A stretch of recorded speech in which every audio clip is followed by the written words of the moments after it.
And we're late. We're 11 minutes late. 9:11. That's ominous.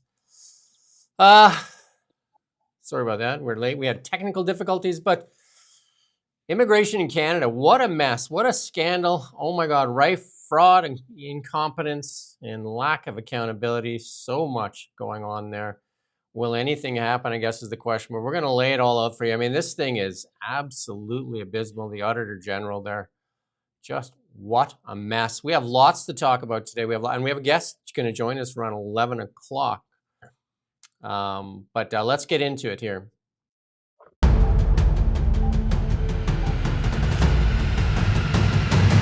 Welcome to the Really Big Show with Jim Check and Ian Burns.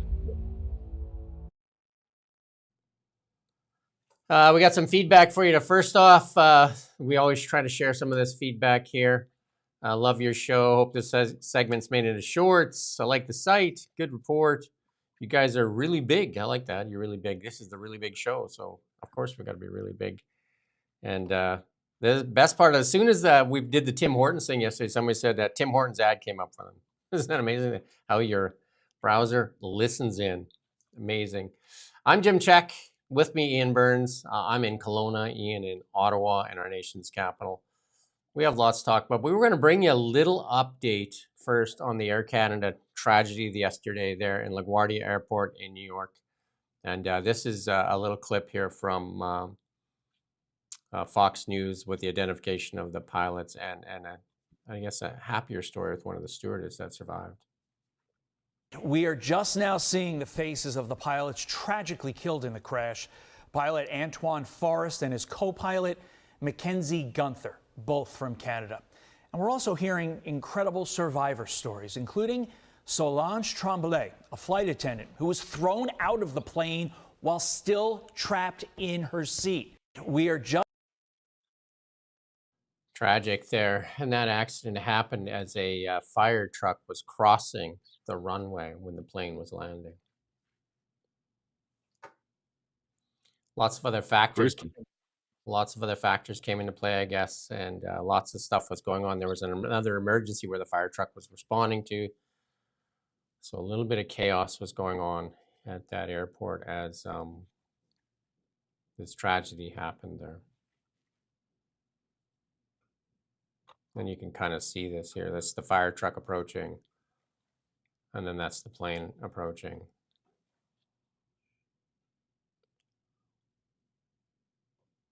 That's tragic. Absolutely tragic. Thank you for joining us this morning. We're a little bit late. We had some technical difficulties again. Working through it as always trying to work through it. Our budget a little lighter than the CBC's. They don't need all that budget. Hardly anybody listens to them. Why don't they share some of that budget? They got 1.67% or 1.67% of the Canadian public watches them. Why do they need that much money for $1.6 billion? Tragic. Just imagine the kind of light stands we could afford with that budget. I wouldn't have to prop it up with my globe. So now I can't show you my globe, which is my one prop, because it's holding up a light that broke. This immigration file, will anybody be held accountable for it? I guess that's the question. Next slide there. Nope. There we go. What's going on here? We got more technical difficulties, it seems. Will anybody be held accountable, though? The immigration minister, Lena Diab, there yesterday denied responsibility for an audit that found her department was indifferent to known cases of fraud. Known cases of fraud. We're doing our job, she told Commons. And then she said she hadn't read the report, but we've seen confidence being restored in the immigration system.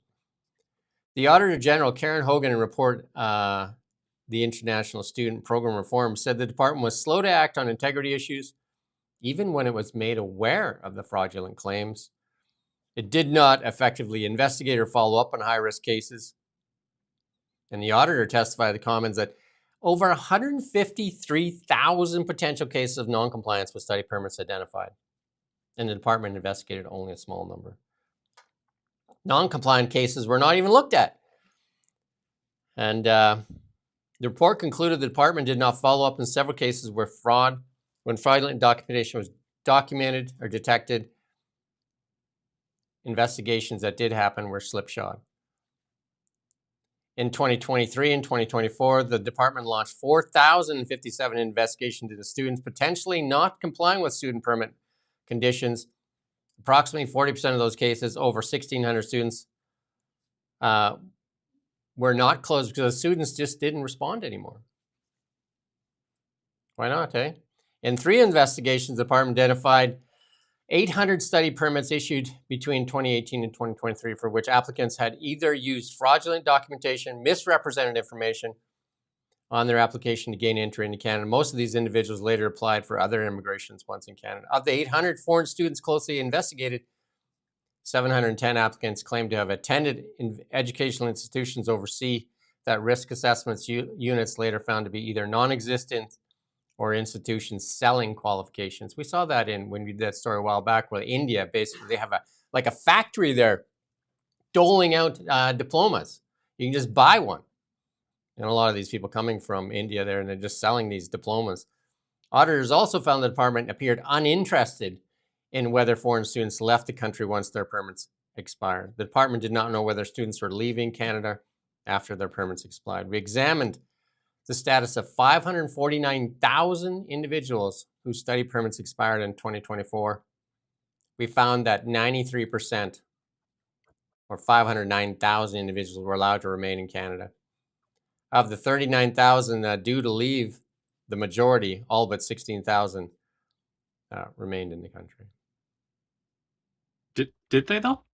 How do you know? Yeah, they have no idea. You know what I mean? The main thing that comes out of this for me is how many people are in Canada. If you go on the Statistics Canada website, they tell you very, very precisely that as of the 1st of January 2026, there are 41,472,081 people in Canada. Extremely precise. However, that bears very little relationship with reality, I would contend. I'd say that that's just like, that's like, maybe there's about that many, I don't know why they go to such lengths to give it this precise a number, down to like the 81 at the end. I'd say the reality is it's probably somewhere between 40 and 45 million or something like that at this rate. Like, how could we possibly know? CBSA doesn't track them when they leave. Immigration department is just sitting there doing absolutely nothing, just completely useless.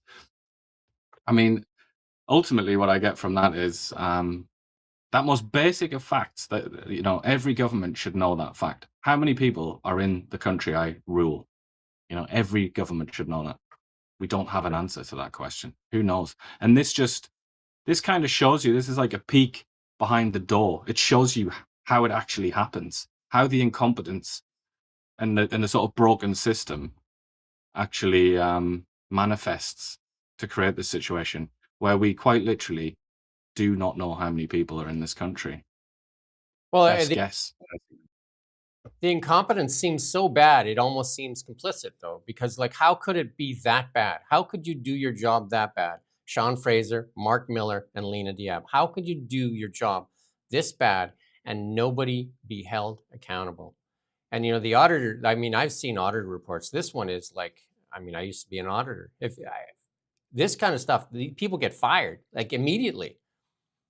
Nothing from Mark Carney so far. But listen to this. This is just a little clip from the auditor here. Listen to her. Nope. We're going to stumble around today, it looks like. I'm going to bang around in the woods. TDF. What you doing, TDF? Right here, man. While the department introduced a tool to verify acceptance letters from learning institutions, it did not effectively investigate or follow up on high-risk cases. Over 153,000 potential cases of non-compliance with study permits were identified, but the department investigated only a small number. It also did not pursue 800 cases involving fraud discovered after permits were approved. In most of these cases, individuals went on to apply for other immigration permits while in Canada, and more than half of them have since been approved. Overall, the department needs to act on the information it has to address integrity concerns in the program. While the department introduced a tool to verify acceptance letters from learning. But Lena Diab there, she says that she's doing her job. We are doing our job. Is she? What job is that you're doing? I mean, even... Well, she also said, I've only, the window that you're looking at here, I was only in charge for 18 months of that, I think she said, something along those lines. The Liberal Party's been in charge for 11 years. 11 years. But she's like, not my problem. 11 years the Liberals have been in charge of immigration. And who's paying the price for it is the most important question here.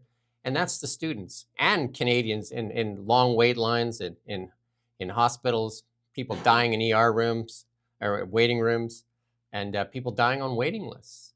High inflation, high rents, and an student unemployment rate above 18%. Unemployment rate for students, 18%. And that's was talked about in committee as well. Mark Miller in 2023 denied the policy cost Canadian jobs. Mark Miller said that. I don't think international students are taking jobs away from other people given the labor shortages that are happening today. Absolute misinformation from the office of, he's the head of information in Canada. He's the heritage minister. And a reporter tried to get him on a streeter there and asked him about the immigration that was hurting Canadians. And he called the reporter racist. A 2023 questionnaire by the Department of Immigration found the vast majority of foreign students, 81%, took jobs after Cabinet removed the caps on number of paid hours they could spend in the workforce. 38% worked more than 30 hours a week. A Labor Department briefing note in June 12th, last June, acknowledged young Canadian job seekers faced economic shocks. The government recognizes young people the first to feel the impact. They did this because of the lobby groups, Tim Hortons, A&W, companies like in telecom, wanting cheap labor. And they have no idea who's coming in and out. And here, this is from Robin Urbach from Globe and Mail. Look at this chart. You can put up the big chart here. Go full screen with this thing. Nope, the next one. Can you make it smaller, though? He's going to work on it here. We don't have the technology. Put the other one up then. Make that one bigger. There you go. You made it smaller. A little bit smaller now, center. Look at that. We have the technology. 153,000 potentially non-compliant students, only 4,000 investigations. That's the 153,000 of the million, right? Over a million foreign students. 153,000 potentially non-compliant. That's been reported by the schools. And they decided they'd do 4,000 investigations. Only 3,100 of those investigations are complete. 915 canceled. You can kind of read the chart yourself. But this is the boondoggle. This is it. And they said that they can only do about 2,000 investigations a year. Isn't that crazy? Yep. How funny is that one, though? I just got to look at that chart again with the triangle with the exclamation mark in the middle. Yeah. What that one says is students did not respond to immigration, refugees, and Citizenship Canada. So it's like, what the hell? So imagine why is that like the biggest chunk? You literally, all you have to do, I mean, I feel like that we shouldn't even say this. I feel like this should be a criminal offense, but I'm going to say it anyway. All you have to do, guys, is just don't respond.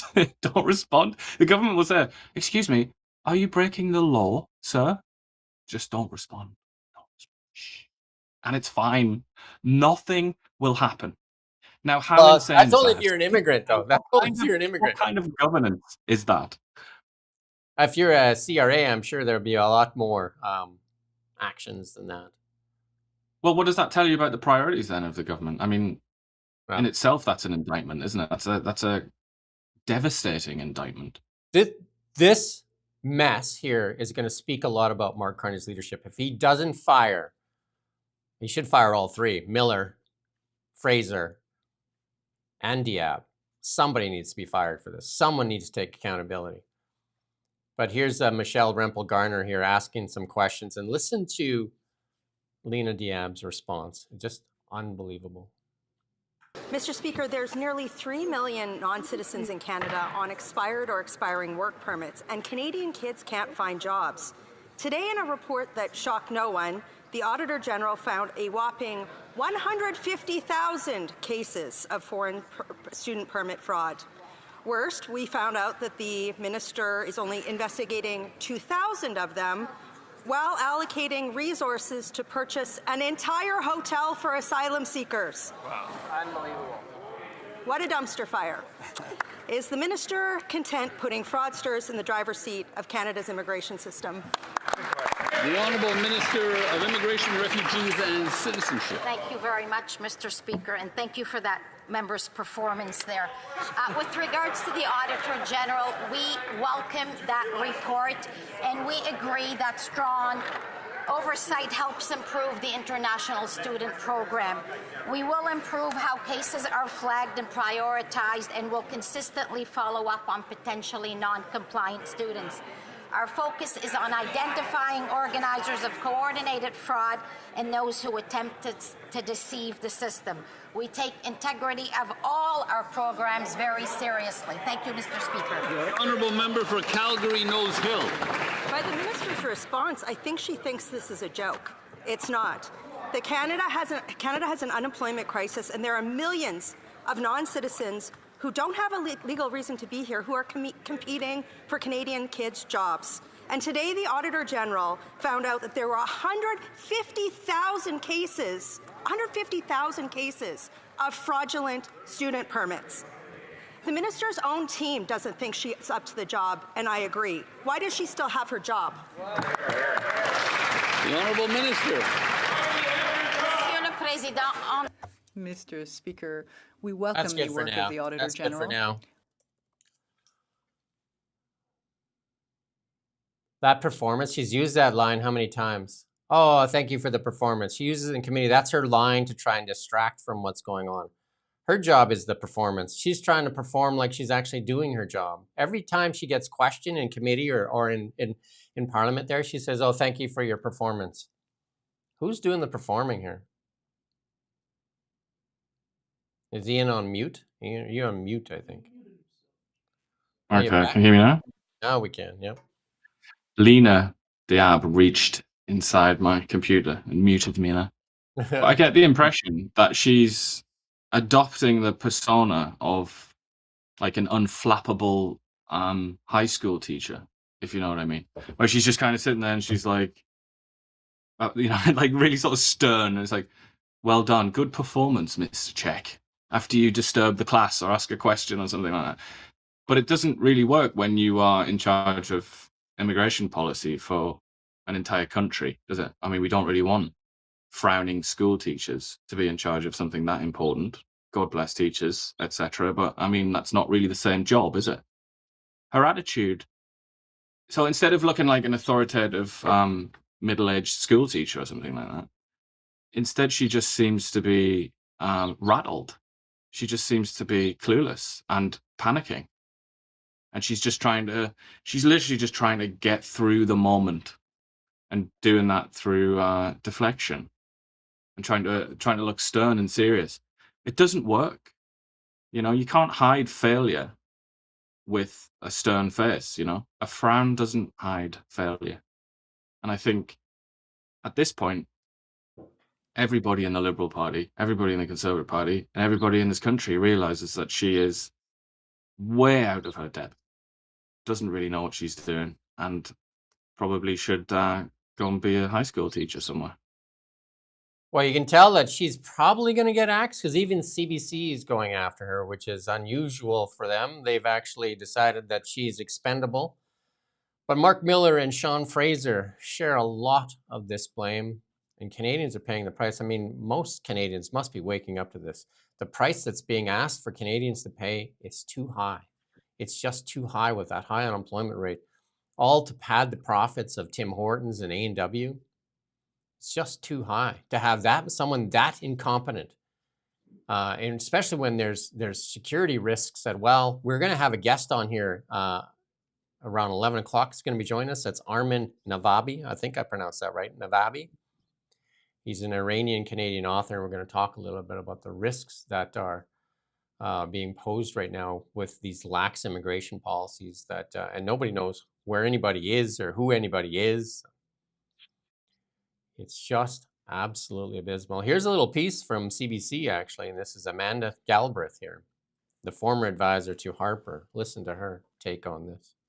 Amanda, the report confirms what many observers have been saying for a long time, that post-COVID international student program was frankly a bit of a mess.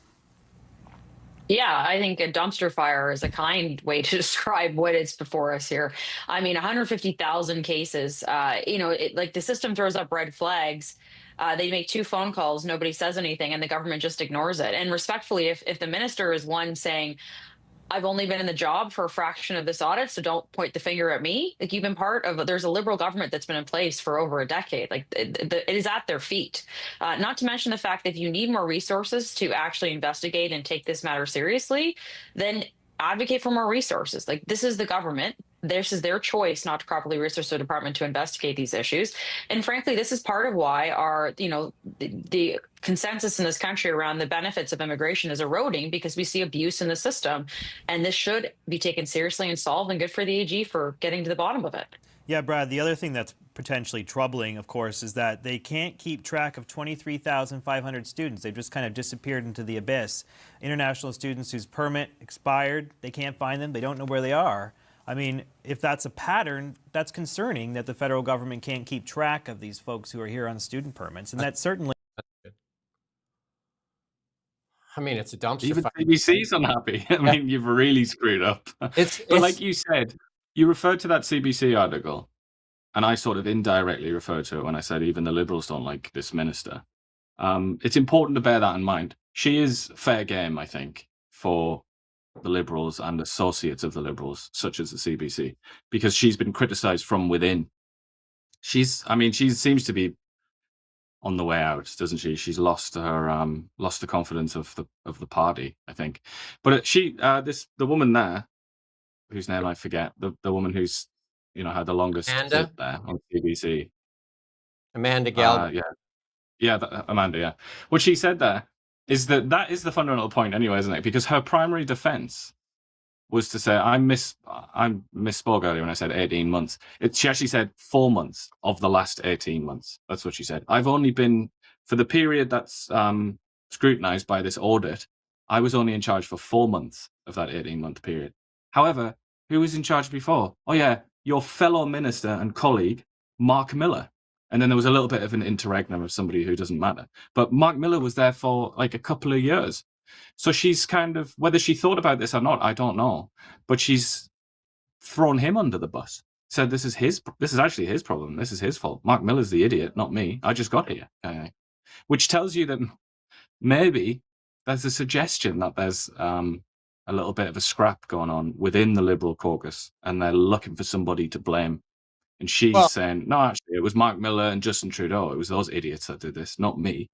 Whereas I think a lot of people within the Liberal Party are quite happy to see her go, because she's quite obviously not particularly competent. Well, when the stench gets really bad, it's typical, even when you have cohorts, that they start to point fingers at who caused most of the stench. We saw that with Justin Trudeau as well, was Chrystia Freeland and the rest of them started to point fingers. This one is bad. This one is absolutely bad. And there is victims, and the victims are our Canadian youth. And that is, like, there is no doubt about it. And Mark Miller and Sean Fraser responsible as well. And the benefactors for this, Tim Hortons, A&W, can't forget that. They're the ones that were pushing for this, and they still push for this. They still push for this. They still lobby for this at the same time. But the incompetence, and you wonder why the Americans are worried about what's going on with immigration in Canada. We have no idea what's going on in Canada. We have no idea. We have no how can Mark Carney have any confidence in this? And the biggest thing that I'm going to bring up is accountability. Where are we finding the accountability? From the PBO's office, from the Auditor General, from media, and they've been crippling them. The PBO got too noisy, so they got rid of him.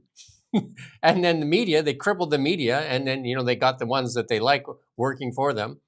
And is the Auditor General next? Because it takes a long time to do these audits, and when they bring out reports, you don't see audit reports like this very often. These are very, very telling. Again, just like the PBO, when you have these types of reports, that means it's a dumpster fire. Like, this is a 5-alarm dumpster fire. And there's no way to get around this, but somebody has to take accountability for it. And that's really going to be a test of Mark Carney's leadership here.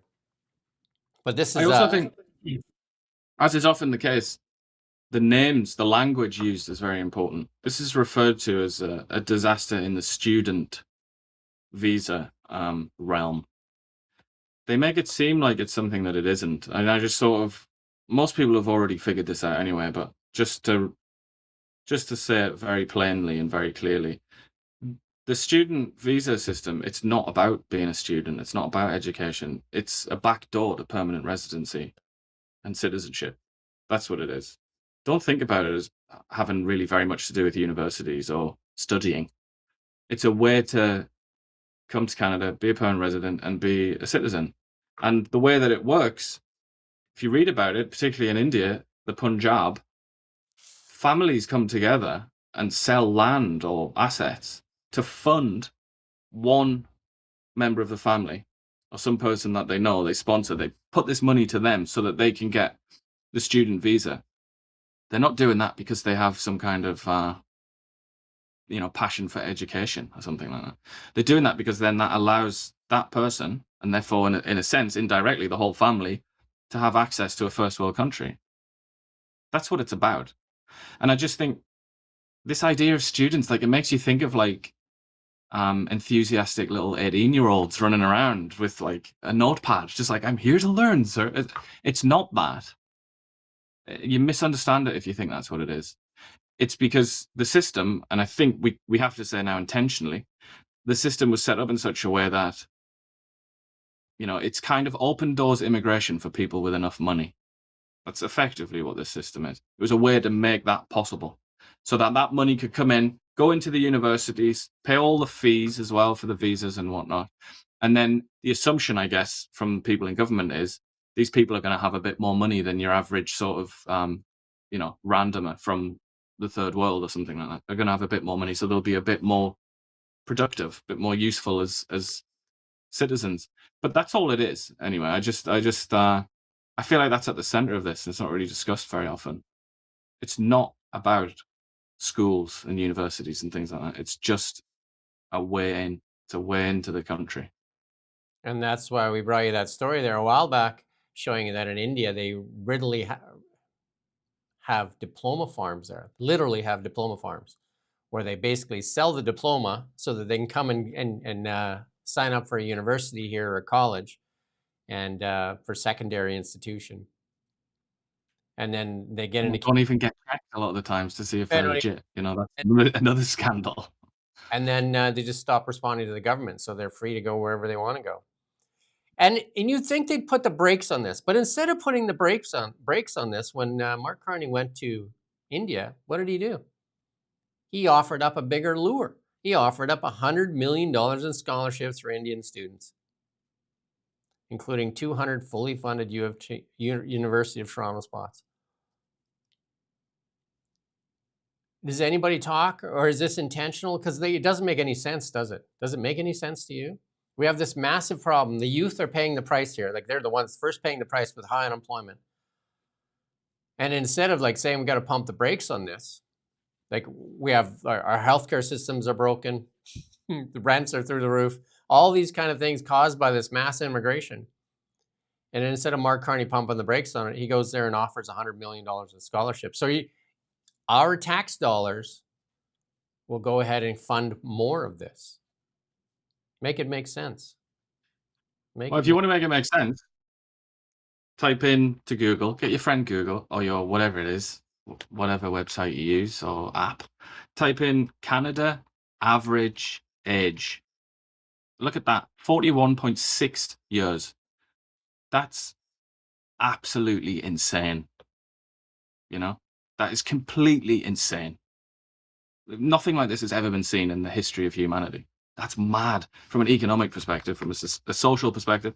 Now type in Canada population pyramid. Look at that lovely little population pyramid. And look at the bottom, where young people should be but aren't. It's got a very fat belly, this population pyramid. It's got very skinny legs. It should be exactly the opposite. It should be it should be a pyramid. That's why they call it a population pyramid. That's what a population pyramid is meant to look like. Canada's instead looks like Marilyn Monroe or something like that. You look at that, and if you have any idea, if you've bothered wasting your time on economics, studying economics and demography and things like that, you look at that and that should be like an electric shock. That's, you're kind of staring at economic collapse there. And the people in charge of the society of Canada, of the economy, they know that. And their answer to that is not to figure out why people have stopped having kids. Their answer is infinity immigration. Because for them, it's existential, that it's the continuation of the system as is only possible with near unlimited immigration. That's why it happens. That's the answer. I don't think there's any mystery here. I don't think there's much of a conspiracy. You get some sort of fellow travelers, like half-wits on the left, who like the idea of immigration because it will disrupt society, and they like to disrupt society because they don't like Canada. They want a revolution. You definitely get those people, but they're not really important. They're just kind of stragglers. The main story here is it's an economic argument. It's about filling out that population pyramid and bringing down the average age so that the economic system can continue. Otherwise, it's doomed. We got a little bit more from Lena Diab, and this every time she speaks, she makes people like Melanie Joly look smart. Mr. Diab, why does your department have so little capacity to investigate non-compliant, potential fraudulent cases? And what tangible things are you going to commit to today to improve that? So we will be centralizing the investigation. We will be streamlining anyone that is flagged. We will be doing more reporting, and we will be information sharing with CBSA of any students that are not compliant or that are not currently students. I do want to remind people, though, the vast majority of international students are good people. They are here to contribute and get a good education. They contribute to our economy, to our local fabric. We are talking about a small percentage of students that were non-compliant. We accept the Auditor General's report. We will definitely do better, and we will be more consistent. It's the consistency. So the Auditor General. That's good. You use a lot of buzzwords. 11 years. And it's just, like they pretend like they're new to the job and that they have no idea what their responsibilities were in the first place. None. And then she goes on to do the old line there. Mark Miller was more aggressive with his, where he just said if you didn't like it, you were racist. She's just like, she's trying to soft sell it because they're running out of that as well. The incompetence, it speaks volumes. It's absolutely different staff, different personnel for different crises, I suppose. And during the Mark Miller era, or during the Justin Trudeau era, in which Mark Miller was, an important minister, I suppose they thought that was actually quite a good response and that would work. Just anyone that asks questions about immigration, which the elite of Canada has decided, as I just explained, they've decided that that's a solution to Canada's problems. Any criticism is just racism, which is like the central sin in the Canadian moral system. That is worse than murder in the way that the hierarchy of sins, racism is basically at the top. So I think they thought this will work, and it did kind of work, didn't it? It worked for ages and ages and ages. It's only now, really, in retrospect, that we can look back on what a venomous little fool Mark Miller actually is, and call him out for that, and actually have people listen. I think there was a time where that really worked, but we're not in that time anymore. So Mark Miller's out. The question then is why is she in? Mark Miller's out. Yeah, get that. That makes sense. He's not gonna help you further your aims, is he? Because he's toxic. But then why put in a woman that, talk about Tim Hortons, almost certainly would mix up your bagel order, get your coffee wrong. Like why is she in charge now? What's that achieve? What does that achieve? So it makes me think, if I put myself in their shoes, she's got to go, hasn't she? And you've got to get somebody in there like a sort of Tim Hodgson sort of character that can take over and make it seem like it's being taken seriously. I'm pretty sure anybody in the comments here could do a better job than Lena's doing there. Somebody's from Indiana. Welcome from Indiana. And then, I don't know if this is true or not, but somebody says, Global this morning is saying the plane accident linked to Canada-U.S. relations. What? How could anybody make that accusation and saying that that they were literally murdering our Canadian pilots? I've heard people complain about, because some of them aren't getting paid, aren't there? Some traffic controllers or something. There's some kind of no, that's the security there's guard. an issue there with budgets. I've heard people say that.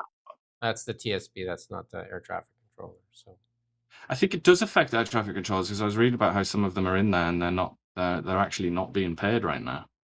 Can't remember where I read that now. They've said that this thing had nothing to do with staffing levels. So, and this is a very competent air traffic controller that was in place. Yep.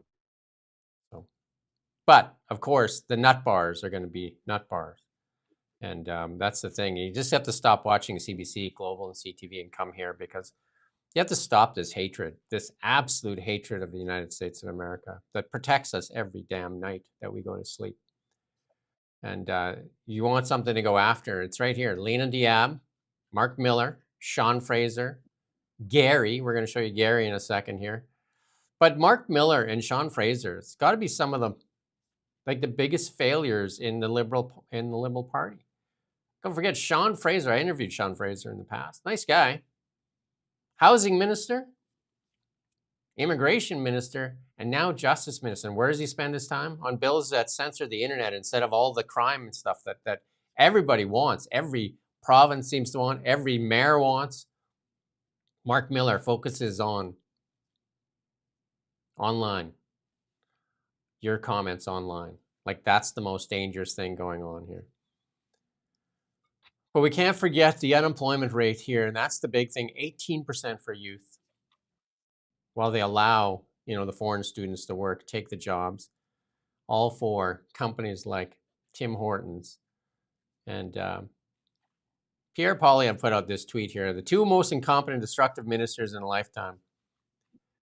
And that's one. And Holly Dorn says that, I think the Star did a piece, and they're missing the point there. And Sean Fraser said it's good for the economy. What economy? Whose economy? Sean Fraser. He loves it. And look at the economy. Just to correct myself from earlier, they're not being unpaid. Their pay rise has been cancelled or is on hold for the air traffic controllers. Apparently they resent that a lot. Fact check. There you go. Again, none of that seems to come into play into this case here. Because we have the play. Yeah, it's an attempt to politicize the death of. It has nothing to do with the case here, isn't it? Everything is almost out in the open right now, including the air traffic controls, all his talk, everything, all the crosstalk, and a whole bunch of experts have weighed into it. So, look at this chart, though. This is something you can sink your teeth into. This is Liberal management of our economy. Canada loses the most jobs in 17 years outside the pandemic. Look at that. Look at the trend here. Look at the trend. This is since Mark Carney has taken over, and that they've decided that Kuzma, they don't need it. They've convinced people, and they've convinced all this anti-America rhetoric. We need America. We need the United States of America. Again, the globe. Ian can't use his globe. I can. Look at that. Right there. Geography says we need the US of A. But of course, you said that's when Mark Carney came in power. If Mark Carney was here, one day he'll be here, I think. We'll chat to him one day. But if he was here, he would say, Actually, that's to do with Donald Trump. Nothing to do with me, Governor. That was when Donald Trump ascended the throne. Right. Well, what's this one have to do with? Look at this. Canadians are choosing to start businesses elsewhere. Look when that starts to trend. Notice anything there? Can we make that just a bit smaller? Just a bit there. We're working on our tech here. There you go. Look at that. There you go. Notice anything? So the red line is the amount of businesses entrepreneurs start here in Canada. Shrinking. And the blue one is where they decide they're going to go to the United States of America instead. And the orange box there is where they go to the European Union.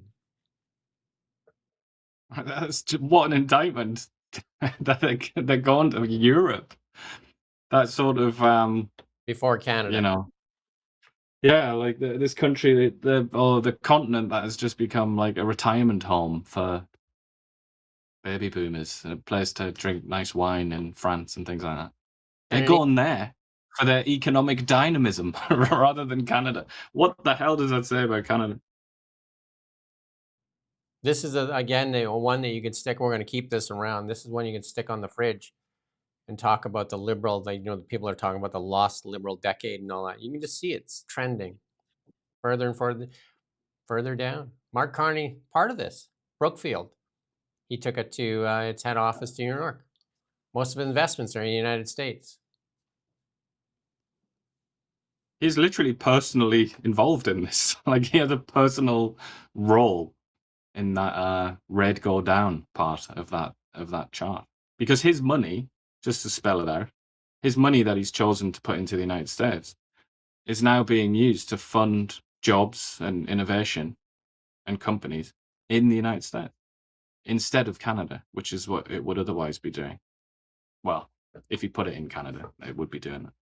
Yeah, my 2 cents says we might need moderators. Well, just let us know, my 2 cents, if you notice anybody that is just coming in here and being the botting it up.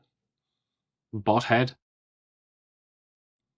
But Holly Doan, this is one of the departments that they're not giving her information anymore. They're saying that she's not a qualified journalist now, one of the best journalists in Canada.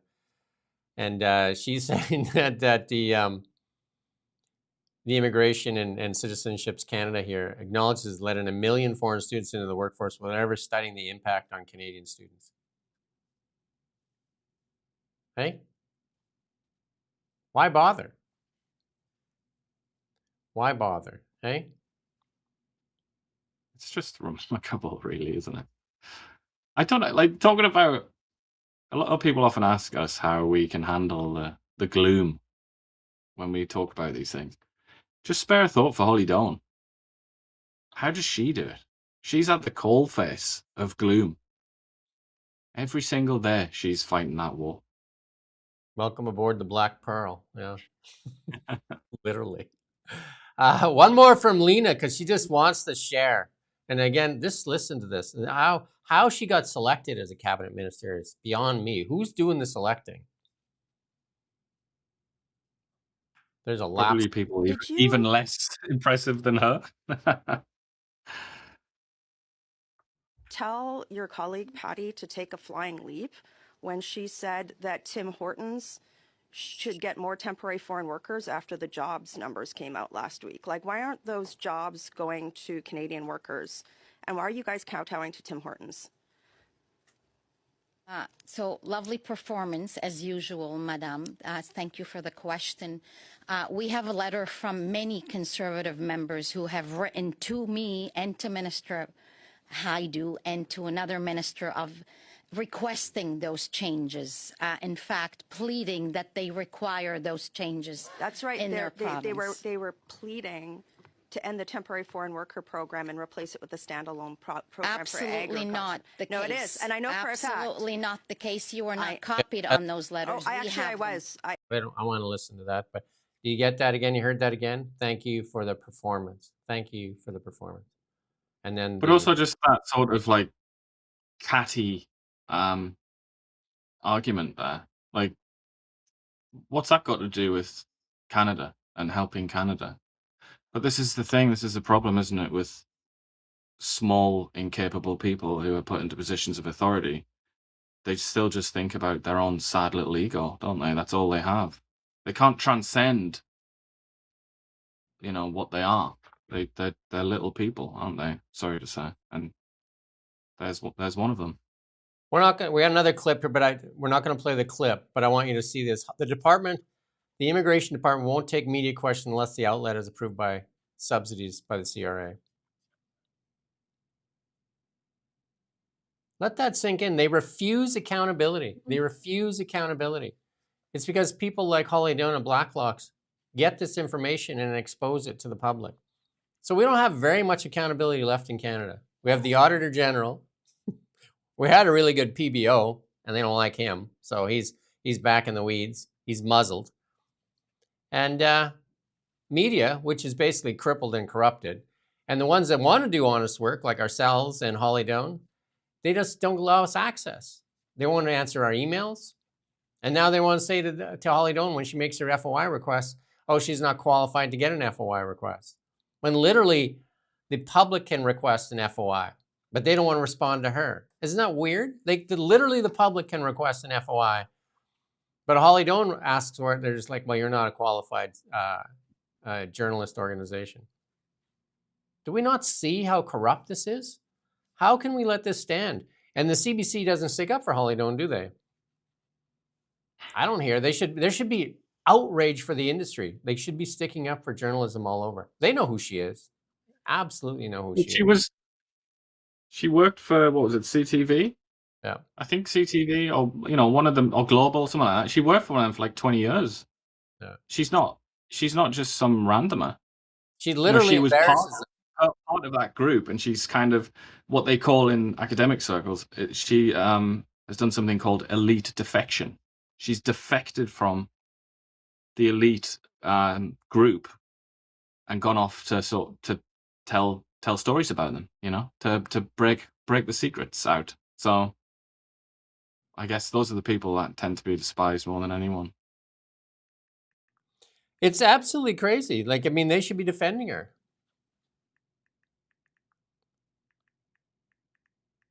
Sorry, but also they don't like it because they make them look bad as well. There's that to bear in mind. She embarrasses them. But they look at her as kind of a partisan. I think they think she's just become she's like an anti-liberal or something, or she's like a conservative. I get the feeling that's what they think of her, which is rather sad, isn't it? But then that's just the elite solidarity, isn't it? That's them saying we're gonna form the phalanx around the Liberal Party and around the status quo and the establishment, and we're going to defend it from people like you, Holly, who've left the phalanx. You've gone off. And the big winner in this, and still asking, imagine asking still in this kind of mess and shitstorm.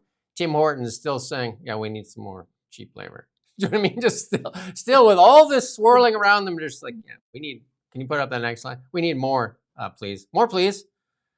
More, please. We don't care. No, back. There you go. So innovate. You know what I mean? Innovate.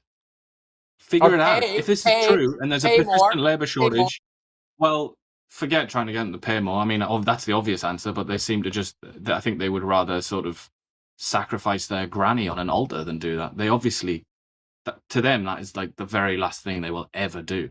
So in that case, innovate, do something with technology. These same people often will be associated in some way with pushes towards net zero and things like that. What do you hear when any of these extremely severe policies are put in place for net zero, and then somebody complains and says, "How can I do this? My company can't conform to this zero emissions policy or something." What is the answer that they're given? Innovate. What are the people in the oil sands told? Innovate. Invent the technology, invest, innovate so that there's less CO2 coming out of your facilities. Well, you innovate too, Mr. Tim. This is the thing, but there's no interest in innovation. It's just, let's do what they did in the Bronze Age, and let's just fetch more labor and dump it into the production side of things, and then it'll be cheaper for us. If CBC did their job. But this one, somebody put this out, and CBC watched by only 49,000 people in Toronto area. I mean, their budget is huge. Their viewership is less than huge, and it continues to get worse and worse and worse. You know what I mean? 98.3% of Canadians choosing to watch something else other than CBC. They're supposed to be the voice of Canada. How can they say they're the voice of Canada? How can they say they're the voice of Canada when we have unemployment nearing 20% for our Canadian youth? The shame that they should feel for what they've ignored and allowed Mark Miller's and Sean Fraser's to tell us that it was racist to even bring this up before. This information, and this report came out like a while ago. They've had this information for a while. I think it was November some of this report came out, and they did nothing with it, right? It's only when it ends up in committee that all of a sudden they're like, whoa, whoa, whoa, whoa, right? And yet... And then it goes away. That's the other thing, isn't it? And yet in all of this, I'm going to put a little joke in this because this seemed pretty serious. In all of this, I'm going to play this little clip here. Not the music. Is that we still seem to have soaring support for this. Like we show you chart after chart after chart. And this video needs to be hunted down and deleted off the internet. This should not be legal to view. Good. It's absolutely crazy. Like all the charts we show you, like it's absolutely abysmal.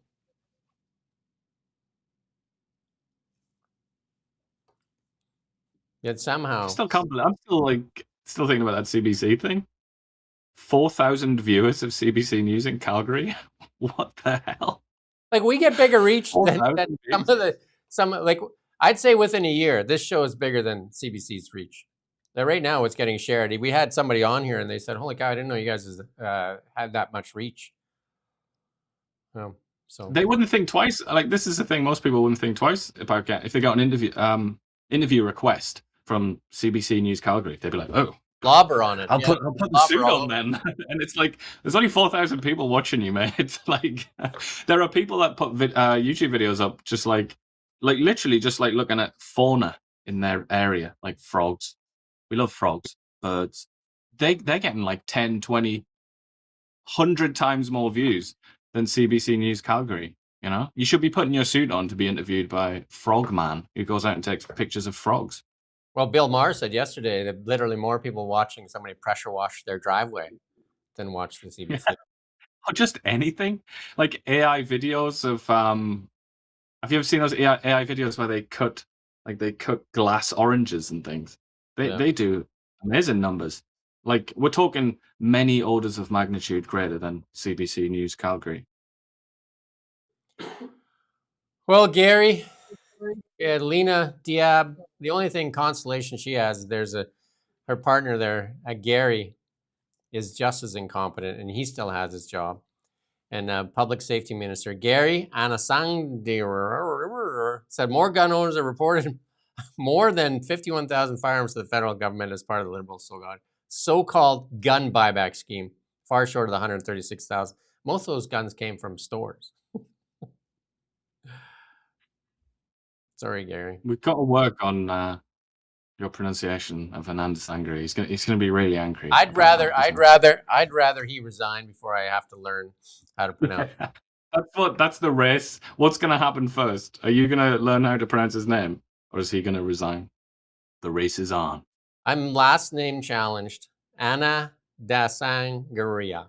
Oh, we know Anita Anand. Anand. So that's the first. The first two Anandasangaree. syllables of his name are Anand, and then you want Asangaree. Anandasangaree. There we go. I beat you, Gary. So now you're still. Beat him, and now he's going to resign. Let's watch this little clip here. It's just too funny. Sir, your department said that it had money for about 136,000 guns. Fewer than 50,000 have been declared. What does that tell you about the uptake and the interest in this program from law-abiding gun owners themselves? I think that a third is still a very, very good number of the total amount we believe there's in circulation. But still, I don't know if you are one who is c'est quoi l'impôt en anglais? Is fiscal, c'est quoi? Pay taxes report at the end. So we believe that these last 7 days are really, really important. It doesn't take long, and it can make a real difference. And I reiterate, we're not removing or grabbing until hunting guns. We are taking back assault-style weapons that were recognized as designed to kill. And most Canadians, more than 70% of Canadians, are in agreement with that project and that program. What does it tell you then that the majority of police forces and provinces say they don't agree with this program? So let me look. The majority of police services initially, when the bill was introduced, were supportive of a program such as this. The Mass Casualty Commission report in Nova Scotia specifically asked for measures around ensuring that assault-style firearms are off our streets. What I can tell you is that there is a very strong lobby, a lobby that really has very little boundaries, and they have been aggressive in their attack on this program. They have tried to undermine police services that wanted to be part of the program. They have tried to undermine politicians that have wanted to be, that are supportive of the program. But at the end of the day, I think Canadians have spoken. Over 26,000 Canadians have. That's good.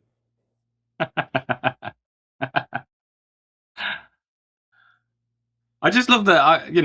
A lot of people think about the mouth when they think about a beaver, but I like his little hands. Look at his little hands. There you go. You notice that? No, you can leave him up. Leave the beaver up while we're talking, because it's calming after all that stuff we had to watch. He said, notice how he started his conversation. Initially, the police departments were in favor. How many provinces said no thanks? How many, Gary? And the reporter doesn't say that. Just like, well, Alberta, Ontario, Manitoba, the territories. Do you know what I mean? Like, I think there's only a few that were in favor of it. That would be British Columbia. I don't think said anything. Quebec. But Gary's still there. You know what I mean? Like, what a boondoggle. What an absolute boondoggle. A waste of taxpayer dollars. An absolute waste. Just, if you want the inside scoop on what this is all about, look no further than Gary Anandasangaree, who is literally, he's been recorded saying that this is just something that is done to appease Quebec. Yeah. Quebec voters who vote Liberal. That's what this is about. This is not a serious policy. I would say lots of people are looking at this in places like Alberta and just saying like, well, obviously not. I'm not going to go along with this. This is like, they see it for what it is. And that's one of the many reasons. I mean, the primary reason that Anandasangaree should have been removed from office. He should have been fired, obviously. Because how could you possibly have trust in this?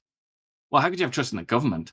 But how could you have trust in this particular scheme when it's being overseen by somebody who doesn't believe in it and who has an extremely cynical perspective on it? That it's just been, it's not workable. It isn't going to work.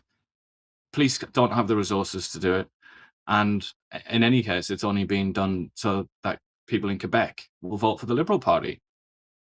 And the clue there as well is in Natalie Provost, the woman who was speaking there, who was shot in 1989 in a mass shooting in Quebec, and unsurprisingly has a pretty hostile attitude towards firearms. They've put her at the front of this campaign. It's all about Quebec. It's a little story that they can tell for those people, and I suppose they want to be making a racket about this as well, because that all-important by-election's on the horizon. They want to be able to say, look how good we are at getting guns off the street. Even though, and I think this is another one of those secrets, that it might be a crime to even say this, but even though legal guns, legally held guns, aren't really much of a problem in Canada. Not much crime committed with legally held guns. It's illegal guns. You got to stop the illegal gun. If you really don't like gun crime, you got to stop the illegal guns. You know who What are they doing? What are they doing on that? I guess they're eating cabbage on that one. You know who could do a better job than Lena and Gary? That guy. Beaver? That guy. The Beaver. That guy. Barry the Beaver? That guy. And they also promised to hire. You can take the Beaver down now. He needs a rest. He's full of cabbage. He's probably gonna have a little bit of gas with all that cabbage. He's going to return to his lodge. They promised to hire 1,000 new RCMP officers. They're short. Imagine that. Listen in on this clip here. The honourable member for Kamloops, Thompson, Nicola. Mr. Speaker, the Liberals promised 1,000 new police officers in their last election campaign. Now talk about a broken promise, because just today we learned that not only have they not hired those 1,000 officers, they are down 3,400 police officers. That means we are down over 4,000 police officers from what they told us we would have in the last election. Wow. At a time when crime is skyrocketing, how can Canadians feel safe when these Liberals can't even hire police officers? The Minister of Public Safety. Thank you, Mr. Speaker. Let me be very clear. As part of the platform last year, we committed to hiring 1,000 new CBSA as well as 1,000 new RCMP personnel. We've already started on that process, Mr. Speaker. We had the first cohort of CBSA officers that graduated from Rigaud, to which the member opposite was in fact invited to the graduation. That's we will good. be rolling out the first. Sean Fraser needed a translator to understand Gary Anandasangaree, didn't he? What? What language is that? I watched the auditor piece on the RCMP. I thought we had it in here. It might be later, but we're probably going to run out of time for it anyway. But like the amount of paperwork, they just can't seem to process anything. They're just not processing the RCMP. There's lots of applications and that they're just not processing. It's just people are giving up, waiting. It's absolutely abysmal. Like they are. The Liberals, it seems, administratively in their cabinets, and abysmal failures in almost every department. I don't know which department's going well. I don't know. If we find one that's going well, be sure to shout it out, because I don't know which one is going well. It seems to be just one mess after another. And this is the most important one, the energy sector. Tim Hodgson, the energy minister there, says Canada is back in business and working with province territories to turn potential into projects. When? That's my question. When? Open for bid. Also, it's been pulled for a long time, this, hasn't it? It's not just been pulled out of thin air. But there was a hostile environment created by none other than the Liberal government. Yeah. So, Alberta Premier Dallin Smith said her province and Ottawa are likely to miss the first set of deadlines set out in that memorandum of understanding the two parties signed in November. How could they miss that if this is such a priority? The world is basically energy starved right now. We're going to show you that later. Like there's rationing going on in Australia. There's rationing going on in South Korea right now. The world, energy starved. Most of the world now realizes that net zero things were a mistake. Even we showed you Kathy Hochul yesterday, the governor of New York, saying these were mistakes. We need to do different things. Germany's saying the same thing. We made a mistake in nuclear. And yet Canada, a year later, and they can't even make the deadline for the MOU. This is an MOU. Can you imagine when it comes to actually permitting a pipeline? The deal, which gave Alberta permission to build another oil pipeline in exchange for concessions to the federal government on energy taxes, CCUS, which energy companies said, there's no way we can cough up $20 a barrel. An investment in carbon capture technology linked to Brookfield, included a series of April 1 deadlines on impact assessments, cuts to methane emissions, carbon tax and pathways projects, which the First Nations banned, so they want nothing to do with it. That's going to be on their land. They said, no, thank you. Pushing hikes to the carbon tax onto oil companies is proving difficult because there's no money in it. There's no profit. However, with some saying they put Canadian industry at a global disadvantage. Again, no shit, Sherlock. and damage the feasibility of new projects. Yeah, Enbridge said that. I mean, this is all just common sense. Separately, Energy Minister Tim Hodgson said, Canada's back in the energy business. Where? With an estimated, it's beneath us. We've had so many guests on lately. And we have Heather Exner-Pirot coming on Monday, actually, which is going to be great. She reacted to this. She's a must follow, I think. Yeah. If you're interested in this. Well, if you're interested in Canada, you've got to follow her, really. But she responded to that with a little bit of doubt and suspicion. This idea that they're going to suddenly develop all this in Nova Scotia. But it's true. I mean, they're talking about 47 to 148 trillion cubic feet of natural gas. That would be nice, wouldn't it? Imagine having that right now. But also, like, what I just have never been able to understand the hostility to natural gas, because natural gas is factored into almost all the net zero plans. They didn't want you to have it in your home. Hey, they didn't even want it in your home. They didn't want you to have a natural gas furnace. Yep.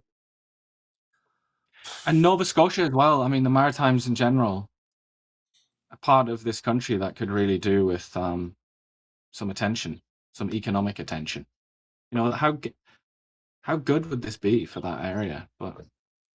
And then Mark Carney put up this piece here, that foreign investment surges in Canada at the strongest level. I talked about this, I think, about a week ago. Yeah, again, if you scratch underneath that headline there, if you put up the first one first. There's one before it there, the Mark Carney one. No, it's right there. But anyway, can you find it? But if you look beneath it, most of that was in buying companies. That's just foreign companies buying Canadian companies. So it's not really investment in capital. It's just moving pieces of paper around on the desk. Again, they're inflating a stat that isn't hold true when you look underneath it and you say, oh, okay, it's just, again, nonsense. It's just puffery, but it doesn't factor into the economy when investment is actually leaking out in Canada. And notice in those MOUs, they're still pushing net zero. Listen to this here. This is a Conservative member talking about net zero anti-energy policies. The Financial Times reports the LNG flows from the Gulf could be disrupted within days. A glut of demand, a European fuel shortage, Beijing's control over rare earths, Russia's leverage over energy. The world is now scrambling for everything Canada has. Alberta's 158 billion barrels of oil and enough natural gas to power the world for 200 years, landlocked. KXL, Energy East, Northern Gateway. 55 billion in growth gone, 11 billion a year from LNG alone gone, 670 billion in projects, generational jobs gone. Imagine a country this vast in resources, yet half our people live paycheck to paycheck. We shouldn't be strengthening Beijing's New World Order. We should be replacing it instead with one underpinned by Canadian resources. We don't need bureaucracy, we need projects. We don't need platitudes, we need decisions. And we don't need middling thinking, we need the strength and ambition of a major power right now. Seems like common sense if everybody that's half of Canadians now can't meet their monthly obligations. And yet we continue down the same path. Look what Tim Hodgson and Mark Carney want from Alberta. CCUS, net zero nonsense. They want $20 a barrel. Tax that they want. Punishing the industry. We had Joseph Barbuto on and explained it. Why are you taxing our economic wealth? And here's Heather Exner-Pirot here. This is where you're talking. The crux of the problem in one article. Carney has done a good job going abroad, drumming up. Yeah, people, I mean, you didn't have to go abroad. They were literally coming here. You didn't have to go abroad. And that's the other part of it. They literally came here. Japan came here. South Korea came here. Germany came here almost 3 years ago now, literally begging for our LNG. And Trudeau said no business case. Mark Carney was the economic advisor. Mark Carney was the one that in committee said not to do the Northern Gateway pipeline. They're the ones that keep saying there is no economic model for LNG. So you didn't have to go there to drum up business. They were begging for it. So that's the other part. Why are you going around begging for it? They were literally banging on the door. I mean, it's the stuff dreams are made of, isn't it? Not just daft countries, not banana republics, but the Germans, the Japanese, the Koreans, like the greatest engineers, the most serious people in the world, basically, came and said, like, take my money. That's basically what they said. And Justin Trudeau said, it's not worth it. And here's the price of oil this morning, up a little bit as, you know, CNN put out a piece to say that Trump wasn't in talks. So you got to scroll that a little bit smaller again. It's the top piece that we need. And turns out there are talks going on. And then, so the price of oil is adjusting there. And this is put out by none other than the president, DJT. Look at this. Canada could be actually up there. Imagine if 10 years ago Stephen Harper won that election,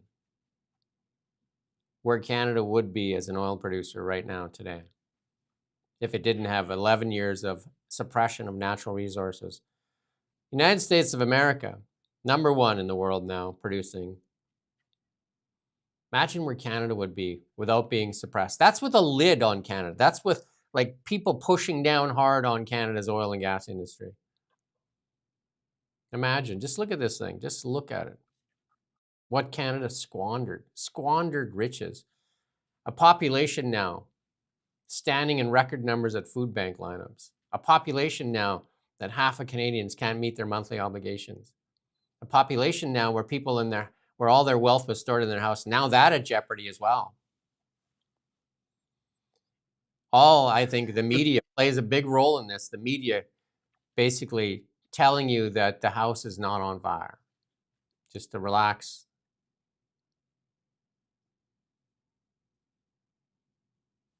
Just look at Saudi there.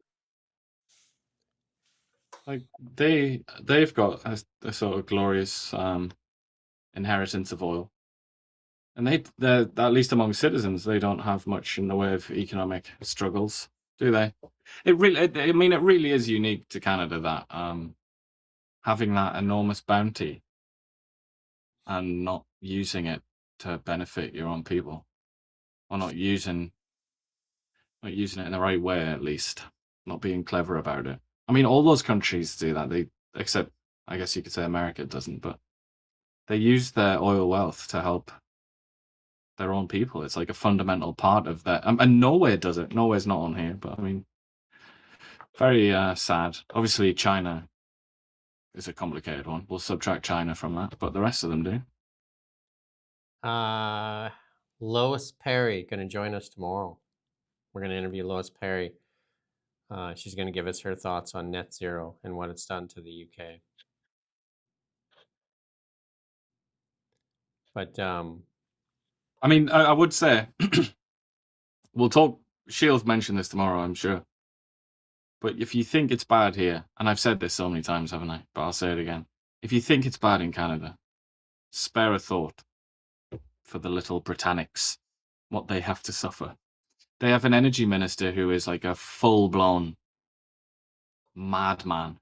He's a crazy fringe activist who is refusing, even at this moment, he's refusing requests from within his own party, the Labour Party, to allow for more exploration in the North Sea to try and find some gas and oil during this crazy crisis that the world finds itself in.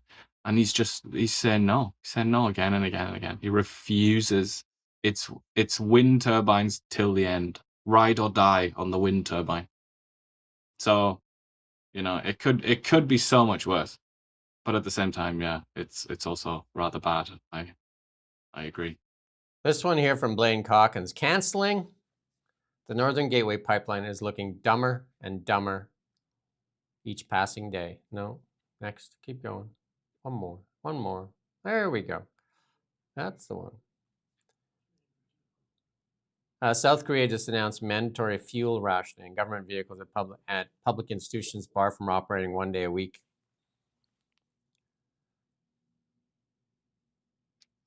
Imagine what we could Yeah, they're doing that in Thailand and places like that, aren't they, as well? In Australia right now, too. Imagine what we could do. Imagine the money that could be rolling into Canada right now that we could put into hospitals and universities and AI and all these different things we could invest in our future. Build a 4-lane highway across Canada. Build a literally 4-lane highway across Canada. We don't even have that. Buy a few MRIs. That would also be possible. Have an immigration system that can actually run properly. Buy some MRIs. Train more doctors. Have a media that operates in Canada. Another big one, another big hit coming to your grocery bill is fertilizer. This one here is going to be bad. You can put up the big chart if you can, if you size it there. But fertilizer, a big part of that. And but again, Canada is a big fertilizer producer, right? Canada, I mean, Saskatchewan and Alberta produce tons of fertilizer here.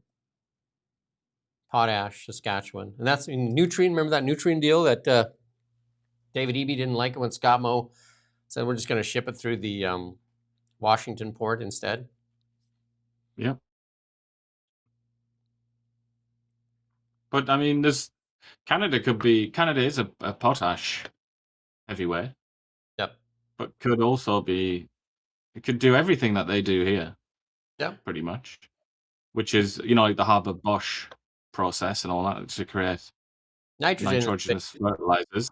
That's just natural gas, really. Yeah. You just need loads of energy. You need loads of gas. Nitrogen is a big one for sure. Nitrogen. 4000.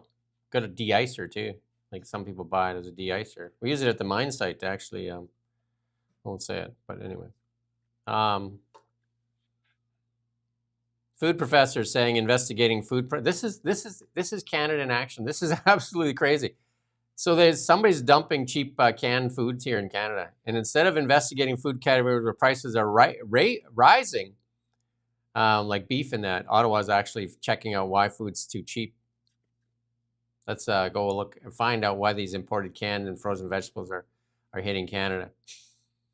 Can't even make this stuff up, right? And you remember when we told you last week that Mark Carney lied when he was in China and said that he brought up human rights violations concerns? And he said absolutely he did, and turns out they according to the document said he didn't. Well, they're saying an error by an anonymous clerk. Of course, anonymous clerk. Anonymous clerk is to blame for the record showing Mark Carney was untruthful with reporters. Instead of lie, they used the word untruthful with reporters when discussing his private meetings with Chinese communist leaders. The MP who uncovered the fact said Carney keeps trying to change his story. How many times has Mark Carney changed his story? I can't recall any time Mark Carney changes his story. Do you ever hear that? Mark Carney changes stories? Well, just, as one example, just look how consistent he's been with Iran. Said one thing right at the beginning and he's stuck to his guns, hasn't he? Hasn't he? Yeah. But Carney did not comment. Foreign Minister Anita Anand stepped in and said it was a clerical error. But, of course, that person, who is it? Nobody knows. Foreign Minister Anand yesterday said did not specify where, when, or with whom the Prime Minister questioned the human rights records.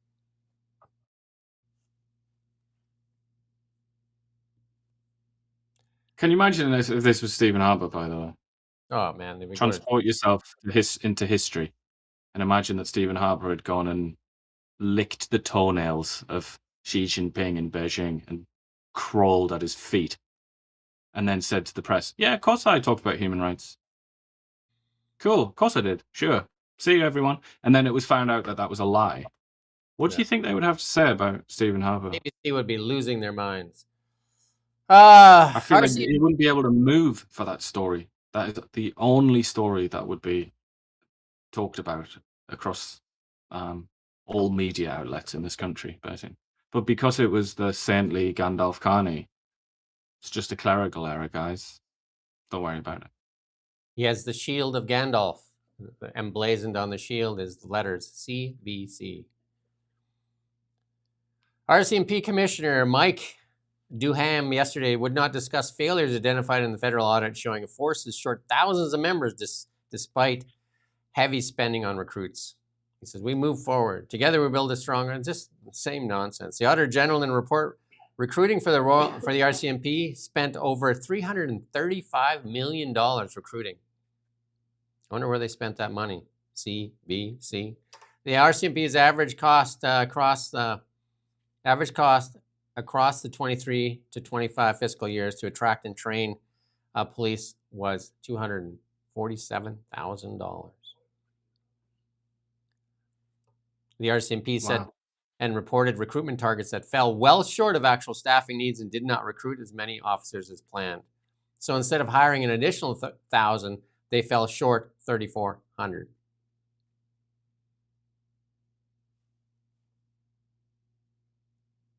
Wild. And then Gary Anandasangaree yesterday said it was obvious the RCMP needed more. We are ambitiously hiring 1,000. Gary just is. This is the guy. Gary's in charge of our public safety. Imagine that Gary is in charge of public safety. He's in charge of these guys too. Gary, you feel better? You feel good that Gary's in charge? I would like to see Gary Anandasangaree in an RCMP uniform on a horse. I want to see that right now. Well, here's the Auditor General talking about those failures in recruiting. Here we go. Did the RCMP fail to recruit enough police officers to meet operational needs? Well, I think the biggest reason would be the slowness at which they process applications that they received. It isn't a shortage of interest in the RCMP, but there is only 6% of the applications received over the 30 months of our audit that made it to being an offer of going to basic training. So there are a lot of applications, about 40% of them, that individuals either withdrew their application or stopped communicating with the RCMP, likely because of the length of time. The RCMP has a service standard that says an application should be processed in 224 days, and we found that on average it was taking 330 days. So really speeding that up will need to be an important step in order to increase the number of recruits that make it through. I think the last item I would raise about this is starting with knowing your needs is essential. And right now, the needs or the targets they were setting for recruitment were set based on how many people they could train. And that was falling well short of their actual needs. We believe they need at least 3,400 police officers. If they think about where their vacancies are and attrition, you have to factor all that in. And so they're setting a target just too low for what they need right now. That's good. Was there anything that you... You know what? If I was working in government, I just have, if I was one of the auditors, I'd just have a little stamp that says incompetent. Next. Incompetent. On the forehead. And yet, these are the ministers in charge. They can't even process paperwork. 224 days was they're expected, and they're at 300 to process an application. AI could do it in like a second. Like, the incompetence is abysmal. Yeah. We need to express gratitude to Kevin Rose there. He gave us some beaver cabbage to eat on in our lodge. Thank you. We appreciate that. Independent media is our only salvation, I think, in Canada. The more that you can help us reach a wider audience, like, share, subscribe, get this out to as many people as possible, because CBC not doing their job, obviously not doing their job. It seems like nobody's doing their job. I mean, let's be honest. Who is doing their job? This is another one here. Premiers of Alberta, Saskatchewan, Ontario, and Quebec sent a sharp letter to Mark Carney saying they want more say in the judicial appointments. Crime is one of the biggest problems here in Canada. And the only thing Sean Fraser seems to want to focus on is what you do online and what we do online. I don't know why Melanie Jolie's taking this question, but here's a question from, we won't even play it, but we won't play it, but people want more say. The provinces want more say. The crime rate's going crazy. We played that clip from Doug Ford. It says, shoot him. And of course, Sean Fraser, not so much, right? Just release them.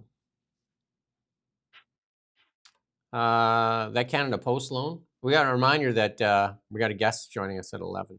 Canada Post loan, that large cabinet loan to Canada Post does not carry interest or payment schedule. Well, you can forget. We're never going to get that back. In terms of the initial $1 billion, we're tabled that the covenant is not, the agreement is not the authority for the Minister of Finance to lend money to Canada Post. Therefore, the funds will not accrue interest.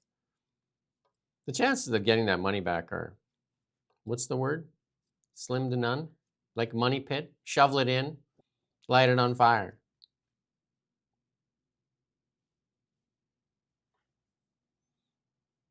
$10 million a day. It loses $10 million a day. A day. Imagine you running a business that lost that much money a day. Whew. And then they were talking about they're going to expose the tax cheats in Canada, the corporate tax cheats. But Cabinet yesterday moved to limit the scope of the opposition bill to name corporate tax delinquents. Brookfield might be on that list.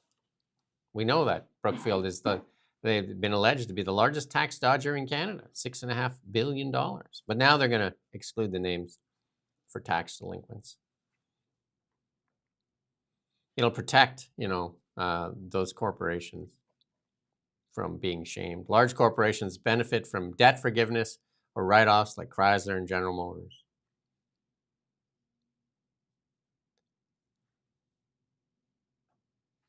It's hard. These are hard to swallow, aren't they? These ones. Hard to believe. And this is what they've been focusing their attention on, Bill C-9. Even Elizabeth May speaks out against Bill C-9. The world's got to be upside down when we agree with Elizabeth May. Let's listen to Elizabeth May. But Bill C-9 not only doesn't solve problems of hate crimes, it not only doesn't give law enforcement new tools, it will create a morass. I'm absolutely certain that if this law is passed as is, it will waste police resources, waste court time, and tie people up in knots in wrongful prosecutions for things that were never hate crimes at all. So with that, Mr. Speaker, I vote against this bill.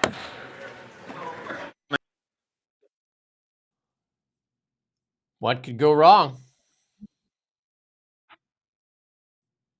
I mean, she surprises me sometimes, Elizabeth May. I have to concede. I also listened to her this morning. She was at the National Prayer Breakfast talking about Jesus Christ. And I know she's a Christian, a religious Christian, but still, she has the capacity to surprise. And we have something here from David Biext, a little more on Bill C-9. We have John Carpe on at 3 o'clock today, so I'm sure we'll talk a little about Bill C-9. Mr. Speaker, thank you today for the opportunity. But since I've taken office, my office has not received more letters, emails, phone calls, or petitions on any single issue other than C-9. Every day, dozens of residents in my riding call my office about this bill, and if the Liberals were honest, they would admit that they're hearing the same. These families, religious leaders, and ordinary Canadians are not confused. They are not misinformed. They are, however, afraid. They're afraid that this bill will chill free speech. They are afraid that it will erode religious freedom. And they are afraid that their own government is no longer listening to them. We have seen a strong, unified voice from religious leaders of all faiths, as well as civil liberties groups from across Canada condemning the overreach of this bill. Organizations such as the Canadian Conference of Catholic Bishops, the United Church of Canada, the National Council of Canadian Muslims, the Canadian Civil Liberties Association. He makes a longer speech there, but, Bill C-9, why is Sean Fraser spending so much energy on Bill C-9 and not on crime, actual crime where people breaking into homes and jail not bail. All those things that have been highlighted by many mayors in Canada, many provincial leaders. Doug Ford, strong statements the other day, but this is where they spend their time, on hate speech, on speech controlling the internet, and speech that criticizes them. Unbelievable. We do have Melanie Joly in the auto sector here. Here's a Conservative MP talking about the auto sector, because Pierre Poilievre put out that peace policy, or his what his policy would be on the auto sector. And listen to this here. Last week, I was privileged to walk the line at Oshawa GM Assembly Plant, speaking with auto workers directly, and I could see firsthand the pride, skill, and dedication that built Oshawa's auto industry. But they are the ones paying the price for this Liberal government's inaction. Uncertainty is making it harder for them to plan their futures and count on stable livelihoods. We need to protect their jobs and grow Canada's auto industry. Will the Liberals finally stand up for Oshawa and all auto workers and support our Conservative plan for a tariff-free auto pact? The Honourable Minister of Industry.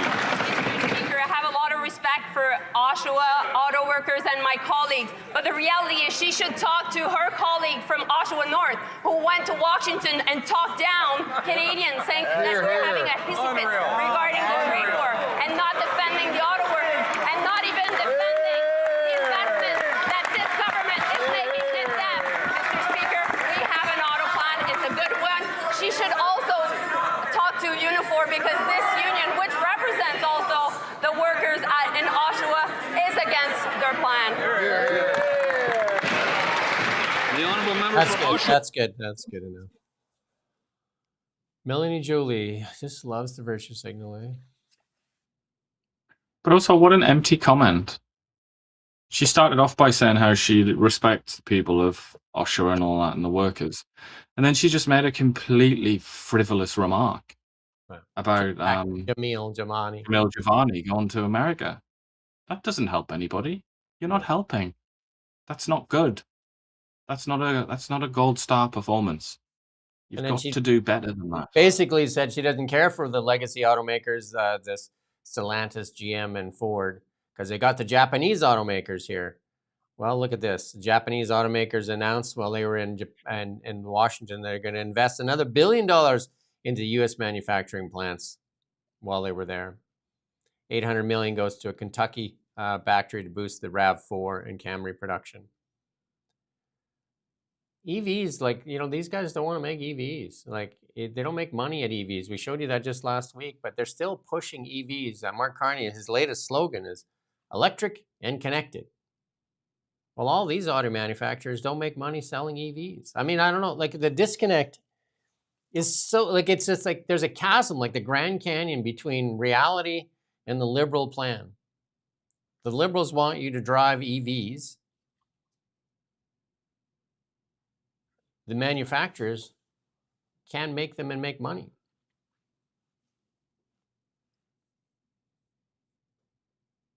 I mean, it hasn't, as well, bear in mind that the way that they think this is going to happen is through, they had a lot of policies in place, didn't they, that they thought they could use to force the manufacturers to do it, and then make the people adopt it sort of by necessity. I was reading, just having a laugh, having a read. I was reading about where all that comes from, and it's California. They started doing that in the 1990s in California, before electric car technology even existed. They started to, it's classic California. But they put they forced these companies to, car companies, to produce a certain amount of ZEVs, zero emissions vehicles, even though the technology didn't exist. In the end, that helped, as I'm sure you're aware, that's one of the main sort of boons to Tesla in its early days, because they ended up getting all the money from all the credits, because they just had to buy credits off Tesla. But that was a bit later. But it's quite fascinating that this is an old set of policies. This is not a Liberal invention. They've just copied it from California. And have a look at California. Even California is not on this track. They still love their combustion engines in California.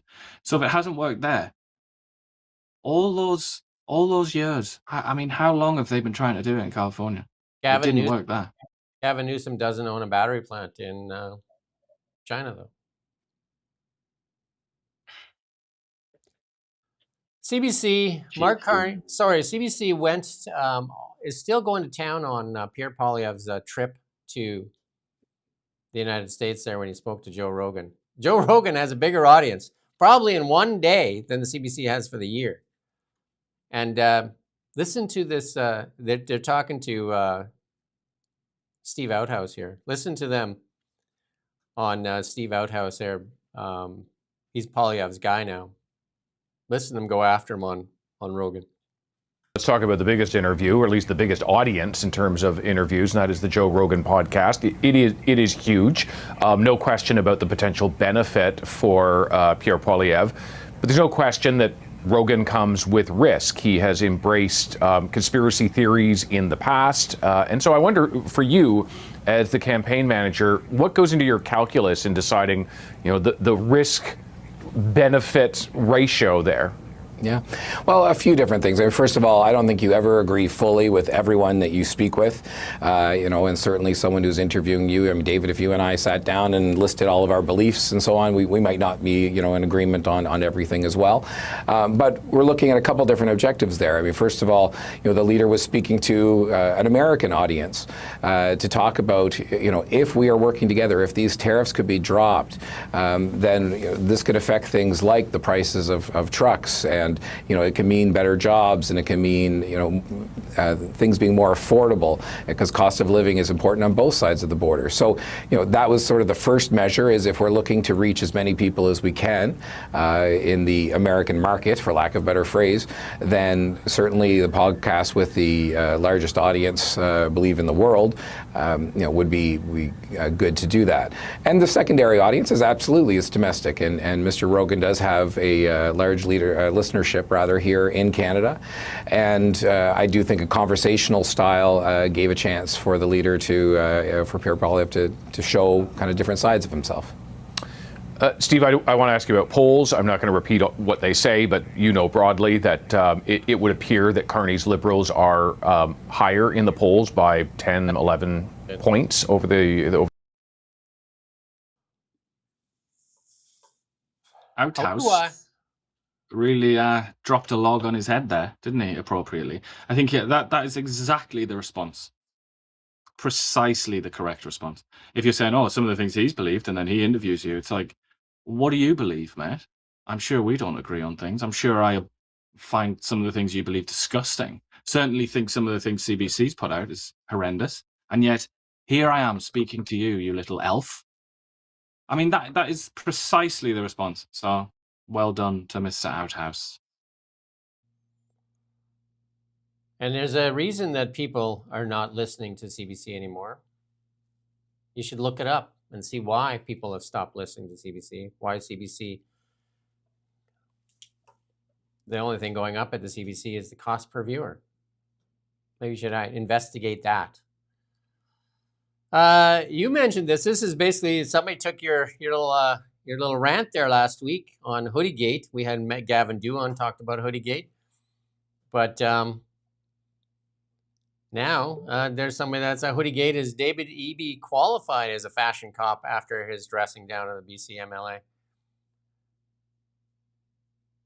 Any thoughts on that?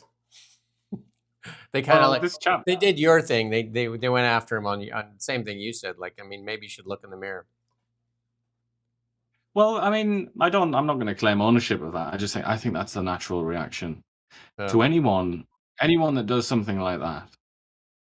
You open, if you attack somebody's clothes, you attack somebody's looks, you attack whatever it is, you open yourself up to that criticism in return, don't you?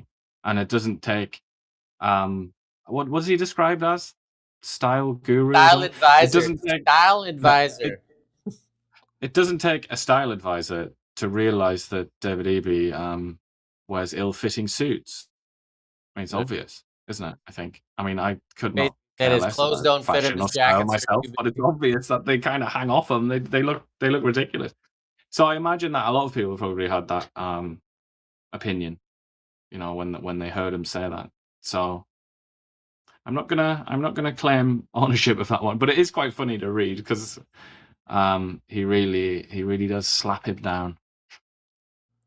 And we got a couple more things. We're going to have a guest joining us here in about 9 minutes, I believe. Trump putting this out here as well, he retweeted this. Pakistan welcomes and fully supports, and it sounds like they're going to have some dialogue there in Pakistan. No, you're way ahead there, or you don't have it. But I had this clip here. I'm not going to play it, but the next big thing that's coming in AI, and like when the computer came along, we're all texting, right? And we had to learn how to write code. But the big shift that's going to happen here, and I believe it's going to happen within a year, because I'm kind of doing it in my car already. It's going to be, you're going to have an assistant. It's going to be the English language or any language. Spoken language will be programming. And you're going to have your assistant with you all the time. That'll be helping you. And you won't have to type or text or any of that kind of stuff. It'll all be talk. You'll be talking with your assistant, just like, right now we have to use the keyboard mainly when we're working and we're typing and we're doing these things. You're starting to see little glimpses of where you can use talk.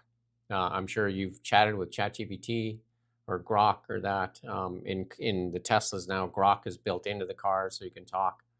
And right now it's controlling your navigation and or places around you. Tells you about how much range you have left, and your time to destination, can reroute you and all kinds of things. But we're going to see more and more of that happen as we go along here. That's the Anthropic's one, Claude, isn't it? That's what that does so well. It sort of converts. You can just speak to it. Like wasn't it yesterday they revealed the thing where you can speak to it and get it to like look at your desktop computer. You can send it a text and say like, look at my desktop computer, take a screenshot, and also, I don't know, like set up this Teams meeting or something. And it just puts that into code and then does it for you. So yeah, I mean, it's sort of happening right now, isn't it? Takes over your browser and does things for you too. Yep. We do want to do our salute here before we get our new guests to jump in. We got a salute here, and it's for our own city of Kelowna. Look at that, eh? The city of Kelowna has been named top city in Canada. Look at that, eh? Number one Many city. tuts and mutterings can be heard, I'm sure. Lots of people saying they can't believe it. Swimming, wake surfing, water skiing, golf, rockets, hockey, shopping, dining. 494 attractions, making it the best city to live in Canada in 2026. I mean, it's got its attractions for sure. She is a beautiful city, though. There's no doubt about it. She is a beautiful city. And that ranking comes from a Toronto-based digital marketing agency. And on that list is Barrie, Abbotsford, Sherbrooke, Sudbury, Burlington, Oshawa, Oakville, Regina, Windsor. I don't know. Wow, Windsor. Have you been to Regina? Cool. I have, yeah. Have you been to Regina in the winter? I like Saskatchewan. I think it's got a very sort of like clean and efficient look to it, Saskatchewan. No, I'm just teasing. My daughter went to school out there, so yeah, I'm just teasing. No, it's nice though. I thought it was quite cool anyway when I was there. I mean, Kelowna's got some amazing golf courses and Ski Hill, Big White Ski Hill. I understand it's going to close early this year, though. Lack of snow. 3 weeks early, I understand. I think we put that story up today. A lot of our Kelowna coverage you can find on our website, KelownaNow.com or PentictonNow.com or KamloopsNow.com. You can find the local regional coverage. We don't cover a lot of that in the show. Here we have a guest that's going to join us here in the next couple minutes. And his name is Armin Navabi, Iranian-Canadian author and activist. We actually asked for Goldie, the Goldie Gamari, and she was in Doug Ford's. We're going to ask him about it. She was in Doug Ford's cabinet there. Was she in the cabinet? I'm not sure she's maybe, but she was certainly an MPP for the Progressive Conservative Party, which is Doug Ford's party. Oh. Yeah, the Kelowna getting that nod there. I mean, Kelowna's one. They also had that use the beautiful cities thing. I can't remember what it was. Bloom, Cities in Bloom or something. Kelowna's won that before. Yeah. Well, we have a beautiful lake in that. We can do one more story while we're waiting for the guest. And Keir Starmer loses his temper at military committee, and he gets beat up a little bit here. Let's play that clip here on Keir Starmer.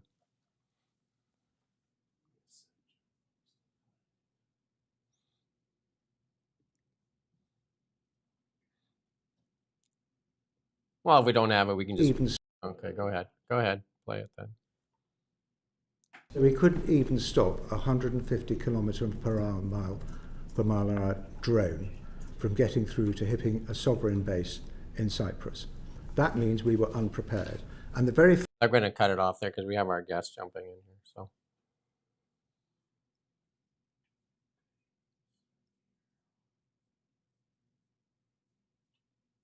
we're just going to give us have a little bit of patience here as we bring our guest in here. Hello, Armin. Hello. Hi. Can you hear me? We can. Thank you for jumping in. You're jumping in live. Thank you for doing that. Oh, well, fantastic. Okay. Well, hi. I'm going to try and pronounce your name, Armin Navabi.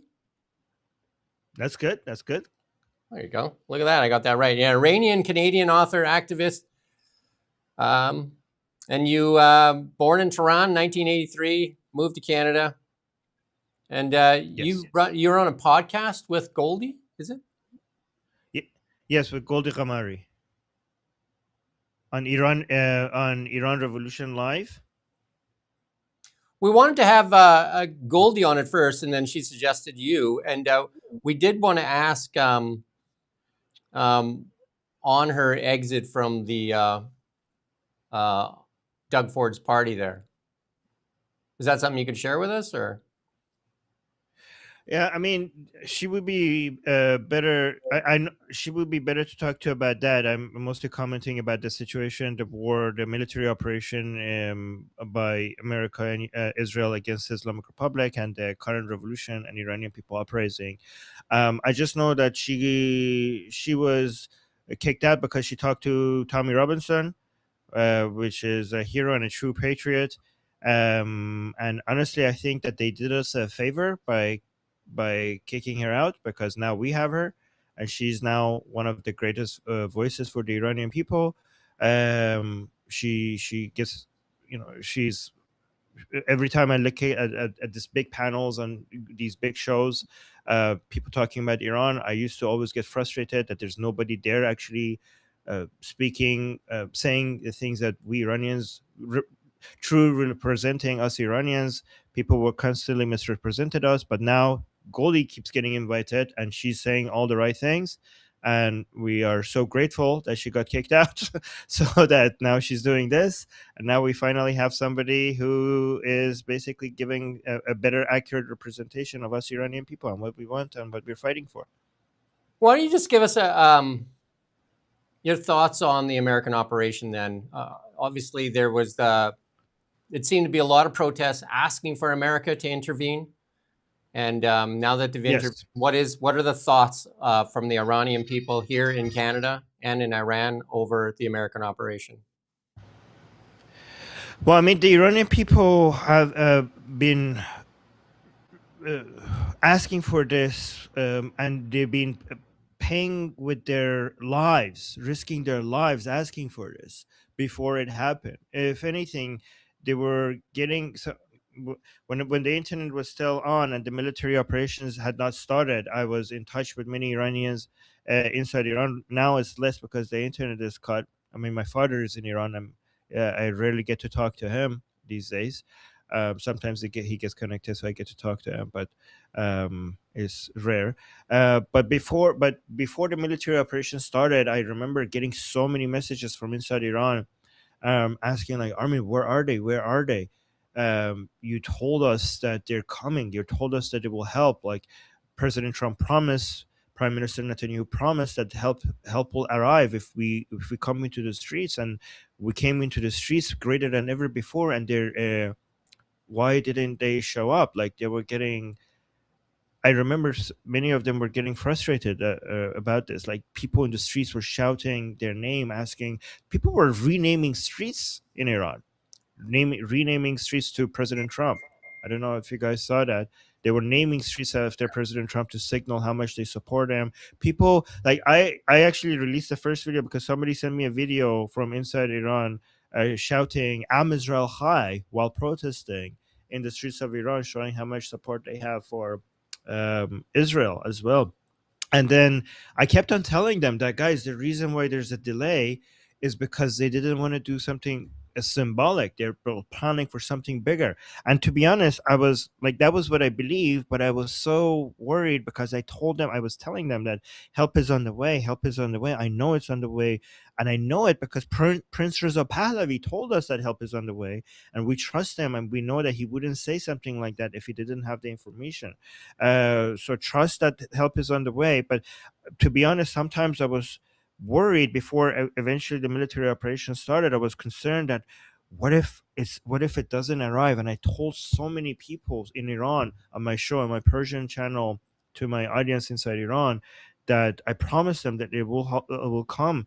And sometimes I was scared that maybe it doesn't happen. But eventually, when it did, oh my God, that day I was live on air when I saw it happening, and me and Goldie was the one who broke the news to me when I woke up and I saw she had called me so many times, and she's like, "Where are you? Where are you?" And then I jump on the show with Goldie, and she showed me, and I started, I cried because it finally happened.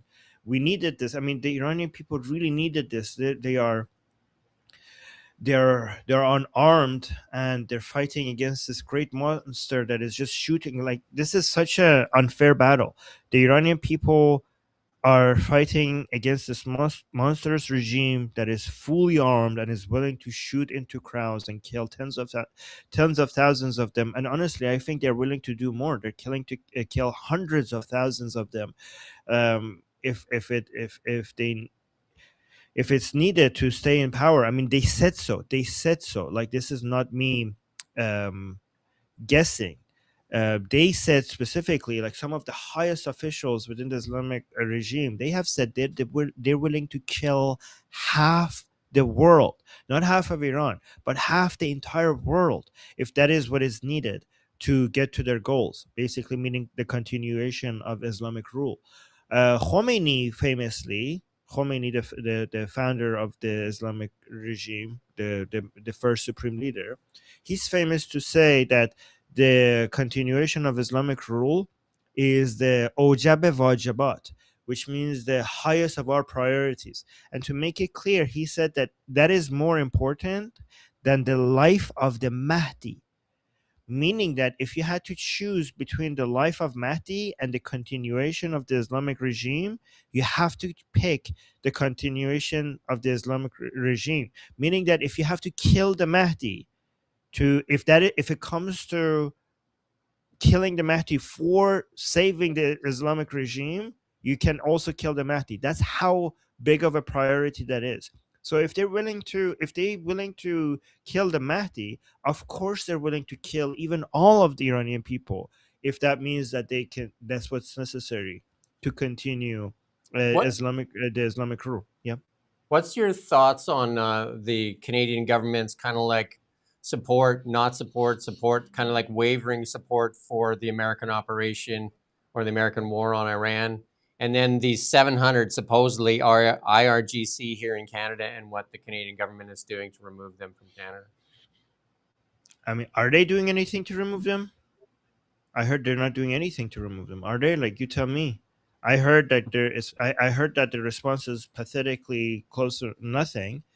Goldie was mentioning that they're not doing anything about it. The fact is that Canada has turned into a safe haven it's the number one destination for IRGC, members, both when it comes to people and financially.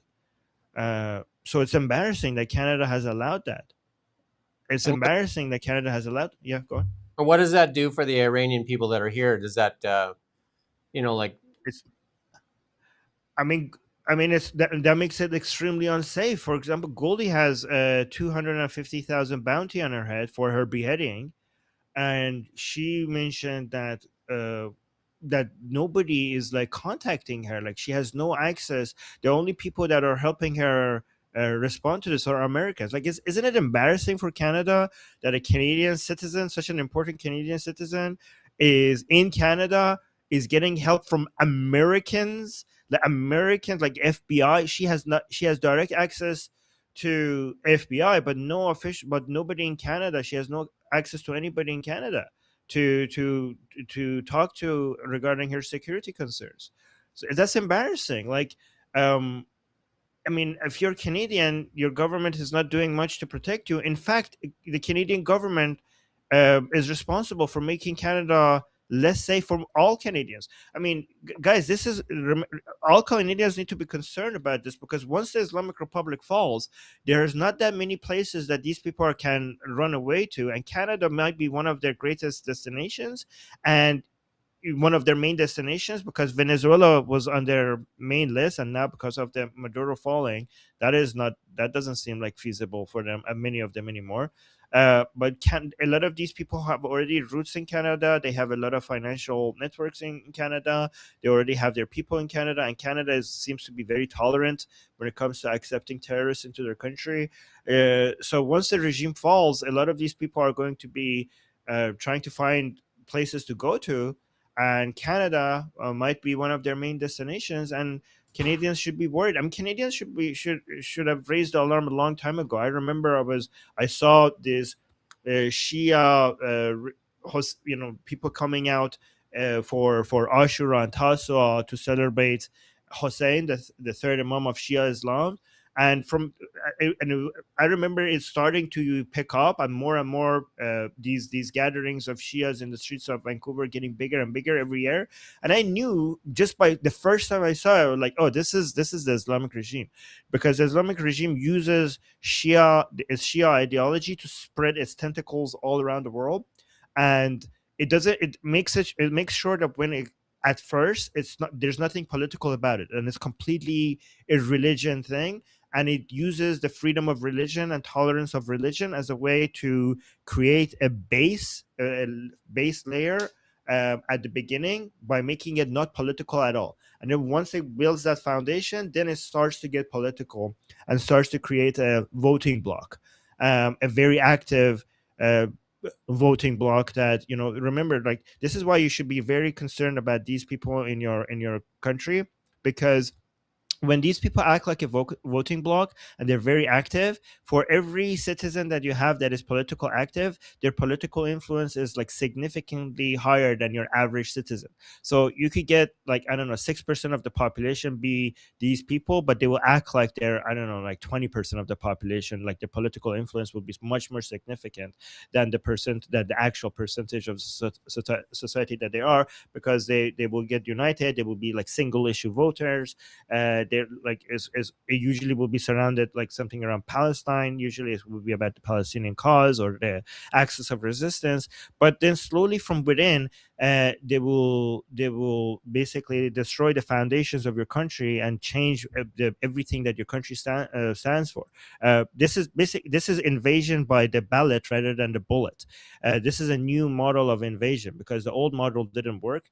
After the fall of the Ottoman Empire, and also the failures of the pan-Islamic movements, they realized that their armies are not strong enough to fight against the Western powers. So they're using their own internal political systems to, instead of having armies that come and take out their borders, to challenge their borders, they come right to your capital, and instead of trying to defeat your army, they try to take over your army by having political influence. How big is the Iranian community here in Canada? I mean, we've seen some of the rallies in Toronto that seemed massive, but that wasn't all Iranian people, though. Yeah, I don't know. I haven't seen those numbers, but I do think that the Iranian people themselves are part of the solution, because when I say the regime people do not represent the Iranian people. The Iranian people themselves are more aware compared to the rest of the world regarding how big of a threat not just Islam, but the whole alliance between leftism and Islam is, because they lost their country to it.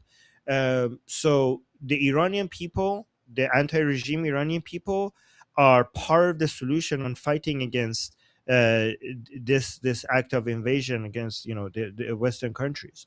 So I do think that your Iranian community and the protests that they have, it's against the axis of resistance. It's against the Palestinian cause. I mean, you could see whenever you see among Iranian protests, whenever you see you see a sea of the lion and sun flag, but you always also see the American flag among them. You see the Israeli flag among them, but you also see the flag of the country that they're in, right? So if you look at the protests, the Free Palestine protests, they hold the Palestinian flag, but not a single one of them holds the flag of Canada, for example, and the country that they're in. But if you look at the Iranian protests against the axis of resistance, against this whole terroristic Palestine movement, you always see them holding their own flag of the lion, the true lion and sun flag of Iran, Israeli flag, American flag, and the flag of the country that they're in, because they respect the country that they're in, they're appreciative of the country that they're in, and they're very respectful to the police. And they, unlike the other side that is against the police. By the way, when I say the terroristic Palestinian cause, it's very important for people to understand that the Palestinian cause is a terrorist cause. I'm not talking about every single person. So when I say Palestine, I don't think the name Palestine refers to a nation state or a geographic area. Like I call that place Gaza and Judea and Samaria. It's not Palestine. Palestine is the name of a terroristic movement that has never been about establishing a nation state for certain people. It has never been a liberation movement. It has always been a movement to destroy Israel and to eventually to create a pan-Islamic empire in the Middle East and North Africa, and then eventually for them to use that as a way to take over the whole world. I'm not saying that. Ian, do you have any questions? Yeah, I'm quite interested in you, if that's all right, your sort of personal situation, because I read a lot of these stories. There's quite a big story in the CBC today, actually, where they're talking about sleeper cells and things like that, and the way that the IRGC actually operates, which is to commission criminal gangs in places like Canada to go and do their dirty work. We saw that with Goldie, where they supposedly want to get the Sinaloa cartel, the New Generation, Jalisco New Generation cartel, to kill Goldie. That was their plan. So I'm just interested in you as a case study, because obviously, I mean, you have to assume that you're on, if they have a list, you're on it. So are you safe? Do you feel safe? What do you do in your life to try and guarantee your safety? Well, I mean, I moved 3 times because of the threats I've received. I had to change my address. I have received direct threats. I've been told not to talk about them. I don't ever go out, like meet anybody outside. I don't go to events. Yeah, so I basically stay inside, and I don't go anywhere. And basically I have no social life. Basically, I can't meet anybody, but I have taken some other measures that I can't really talk about.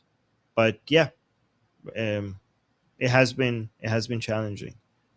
But again, and that is pretty much universal, isn't it, among the dissident community? People who reject the IRGC, reject the Islamic Republic, they're all pretty much in that boat, aren't they? But I suppose you're a louder voice. Yeah, I mean, I assume that anybody who becomes loud enough, eventually they will see threats being directed at them. But at the same time, I have to compare that to people in Iran, right? Like, what we're going through is nothing compared to what the Iranian people inside Iran are going through. I mean, I see people fighting for their freedom inside Iran and paying the highest prices for it. and the risk that that entails is like nothing compared to what I'm doing. So, some like I think a lot of us Iranians outside of Iran, we have this survival guilt, and we see what the Iranian people inside Iran are doing for our liberation, and we feel guilty that we can't match that. So we're like in an attempt to keep doing more and more and more to cover this feeling of guilt that we have, that we're not matching what they're doing for the liberation of our country. So this is why this is one of the reasons that we're very motivated, because we want to prove to them that we haven't abandoned them, because they're like, it's very unfair that because we will all benefit from our country becoming liberated, and it feels like, oh, we're just out here in a much safer area and they're liberating our country and we will benefit from it, while they're basically giving up their lives to liberate our country. And that's why we're constantly trying to, like, I'm not speaking on behalf of all Iranians outside of Iran, but like I feel like some of us at least, we're just trying to show to them that like we haven't abandoned them, and we're trying to do everything we can to do, I don't know, at least or like a fraction of what they are doing for our liberation. If And that makes your sense. family, are they? Because I mean, I know this just from reading about it in the press. I mean, the regime targets the family of dissidents who live abroad, don't they? Do you have a way to protect your family from, they might try to get to you through them? Yes, we have discussed this, but again, it's better for me not to go into details regarding that. But yes, that is also an issue. Suffice to say, there are a number of stories of that. So yeah, I just wanted to highlight that. Can I also ask you about, a lot of your energy seems to be devoted to atheism, and the sort of rejection of religion. I read a lot about the sort of social breakdown in Iran. It seems nobody really knows the answer. How many people in Iran are actually Muslims?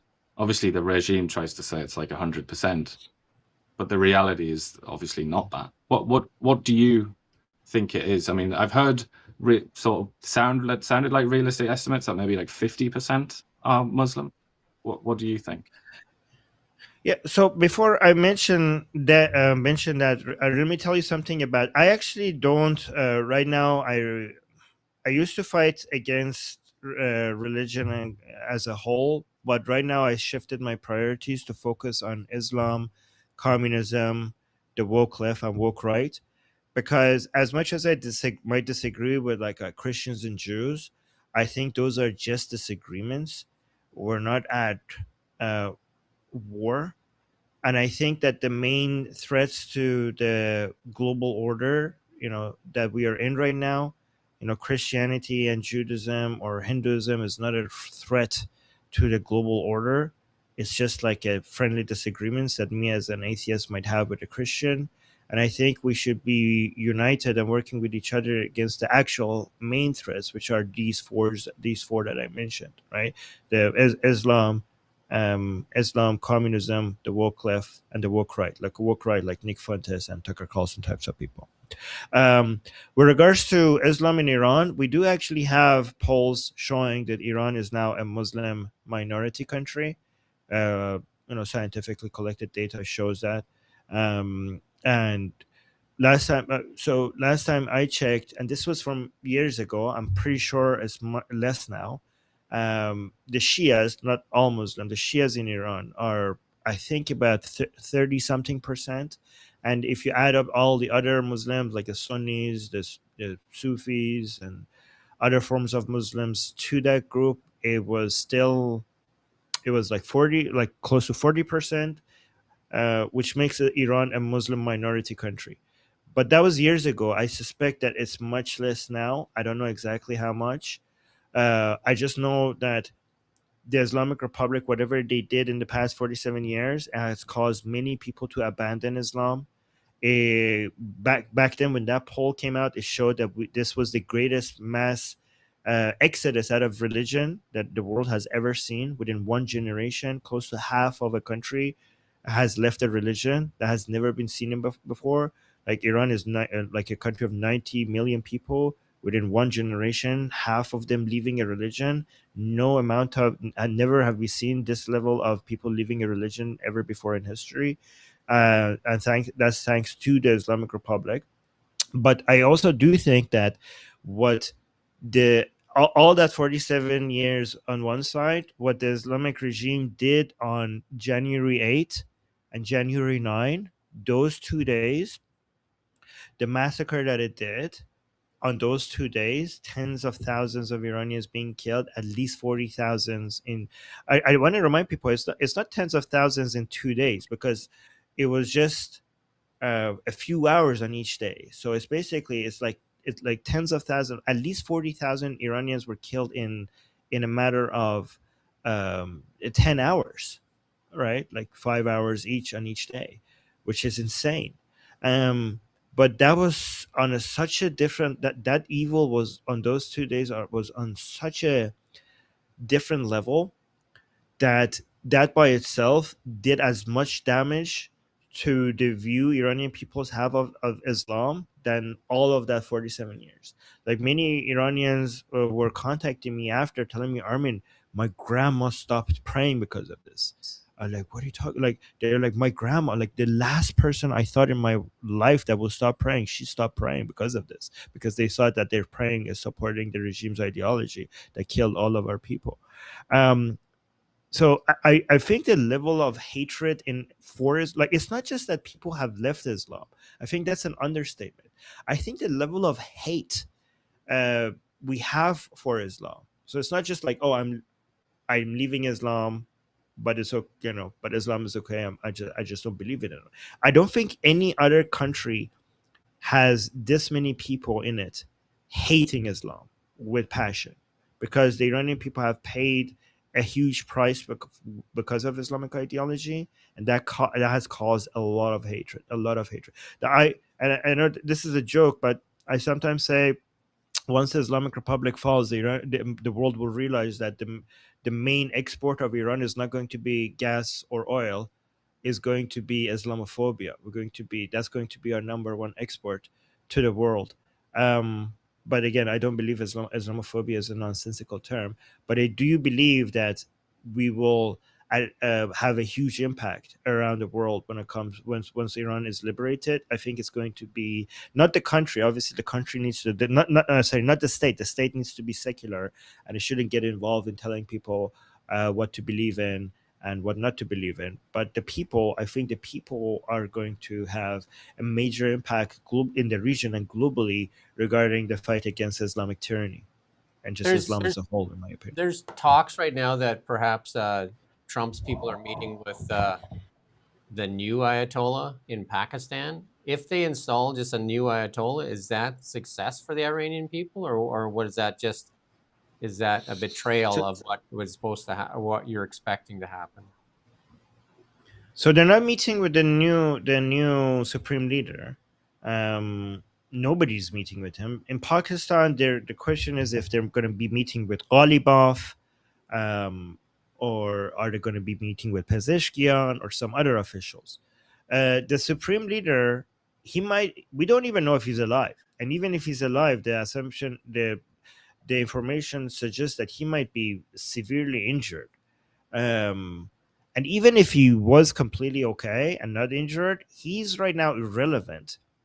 There has always been this transition from Khomeini to Khamenei and now to Mujtaba Khamenei.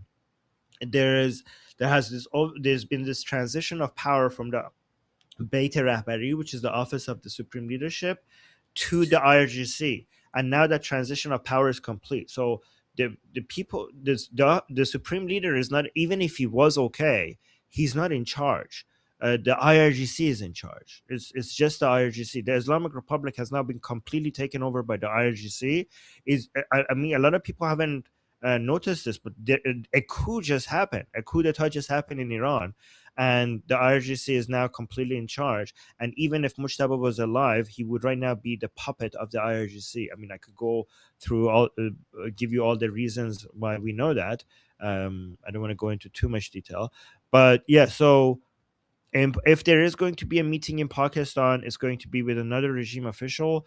And it's very hard for the Islamic Republic to give into any talking to the Americans right now. So we don't even know if that meeting is going to take place. They are kind of stuck between a rock and a hard place, because from on one side they are trying to talk to the Americans to get the Americans to stop their military operations, but on the other side they have to.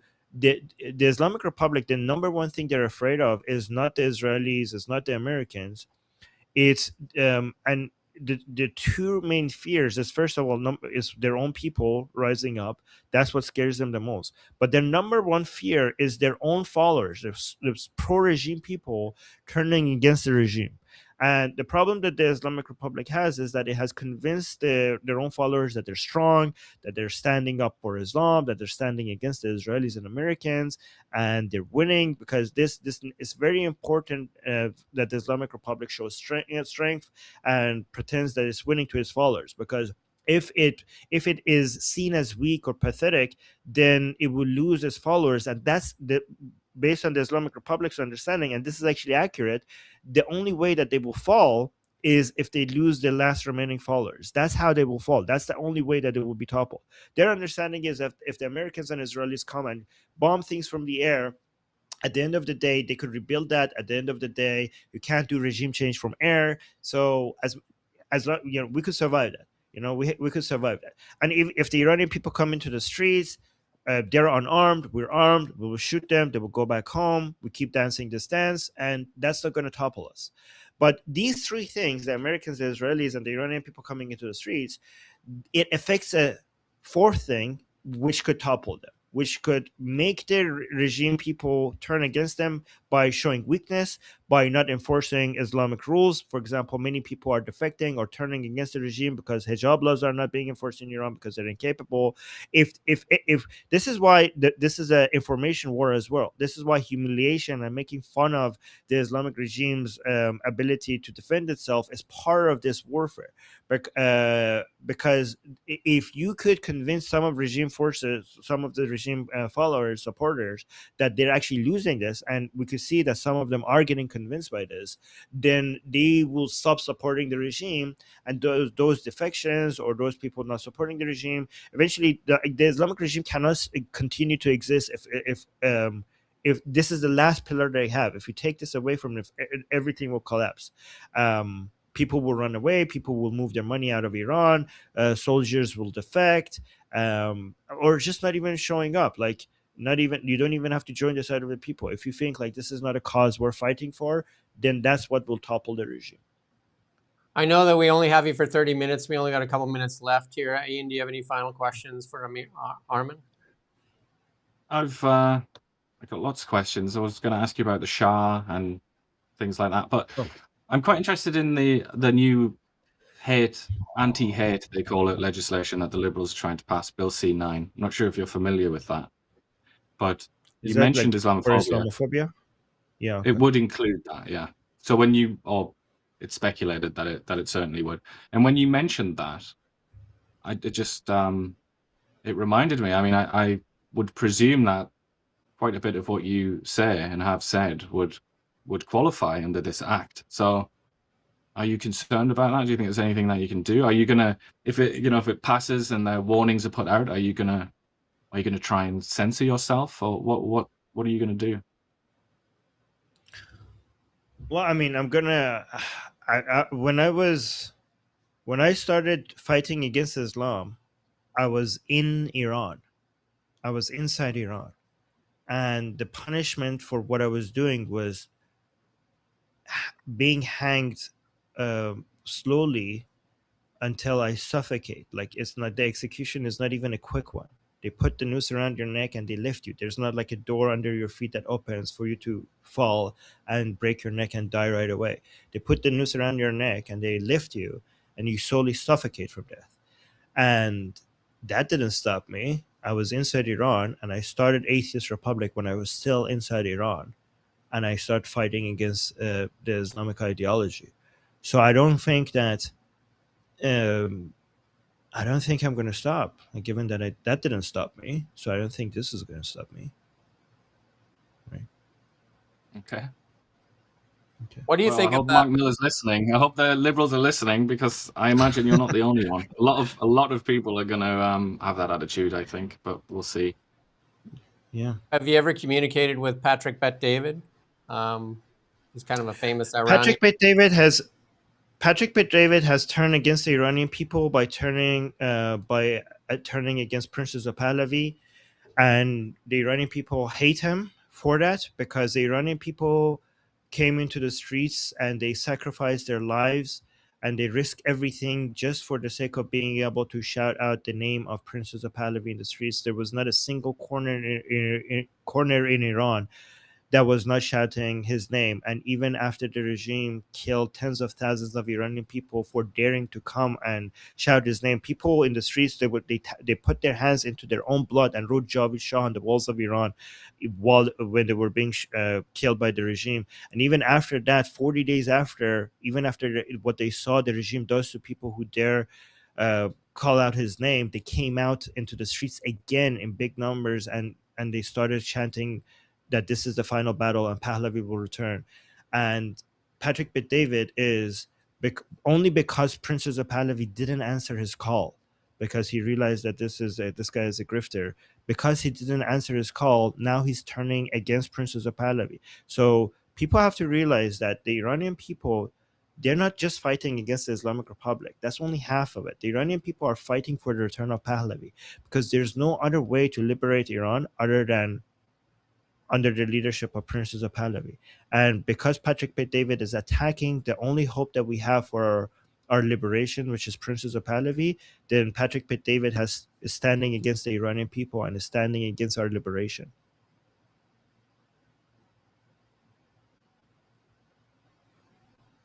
Well, you said we had 30 minutes with you, so we're respectful of that. We do think. Well, actually, I could see I could go a little bit longer, because I could see on Goldie's show she's putting on Mahir Tusi on, so I could go a little bit longer if you guys want, or if you didn't plan for this. Want any more? I'm very interested in. Reza Pahlavi. I mean, from what I read, you will obviously have vastly more insight than I do. This is just from reading the supposedly sophisticated reports about this kind of thing. But the word among the intelligentsia is that Pahlavi is actually quite a divisive figure. So do you think that's just wrong? That's an incorrect assessment? You think that he has the credibility, the respect to go in there and actually rule potentially? Princess of Pahlavi is the very opposite of a divisive figure. In fact, what is divisive is suggesting that he's to suggest anybody else as a leadership. And we know this because we were divided. We Iranian people were divided when other leaders were involved in the leadership of this revolution. And the more other people, because even Princess of Pahlavi was suggesting at some point that he shouldn't be the leader. There needs to be a council of leaders, right?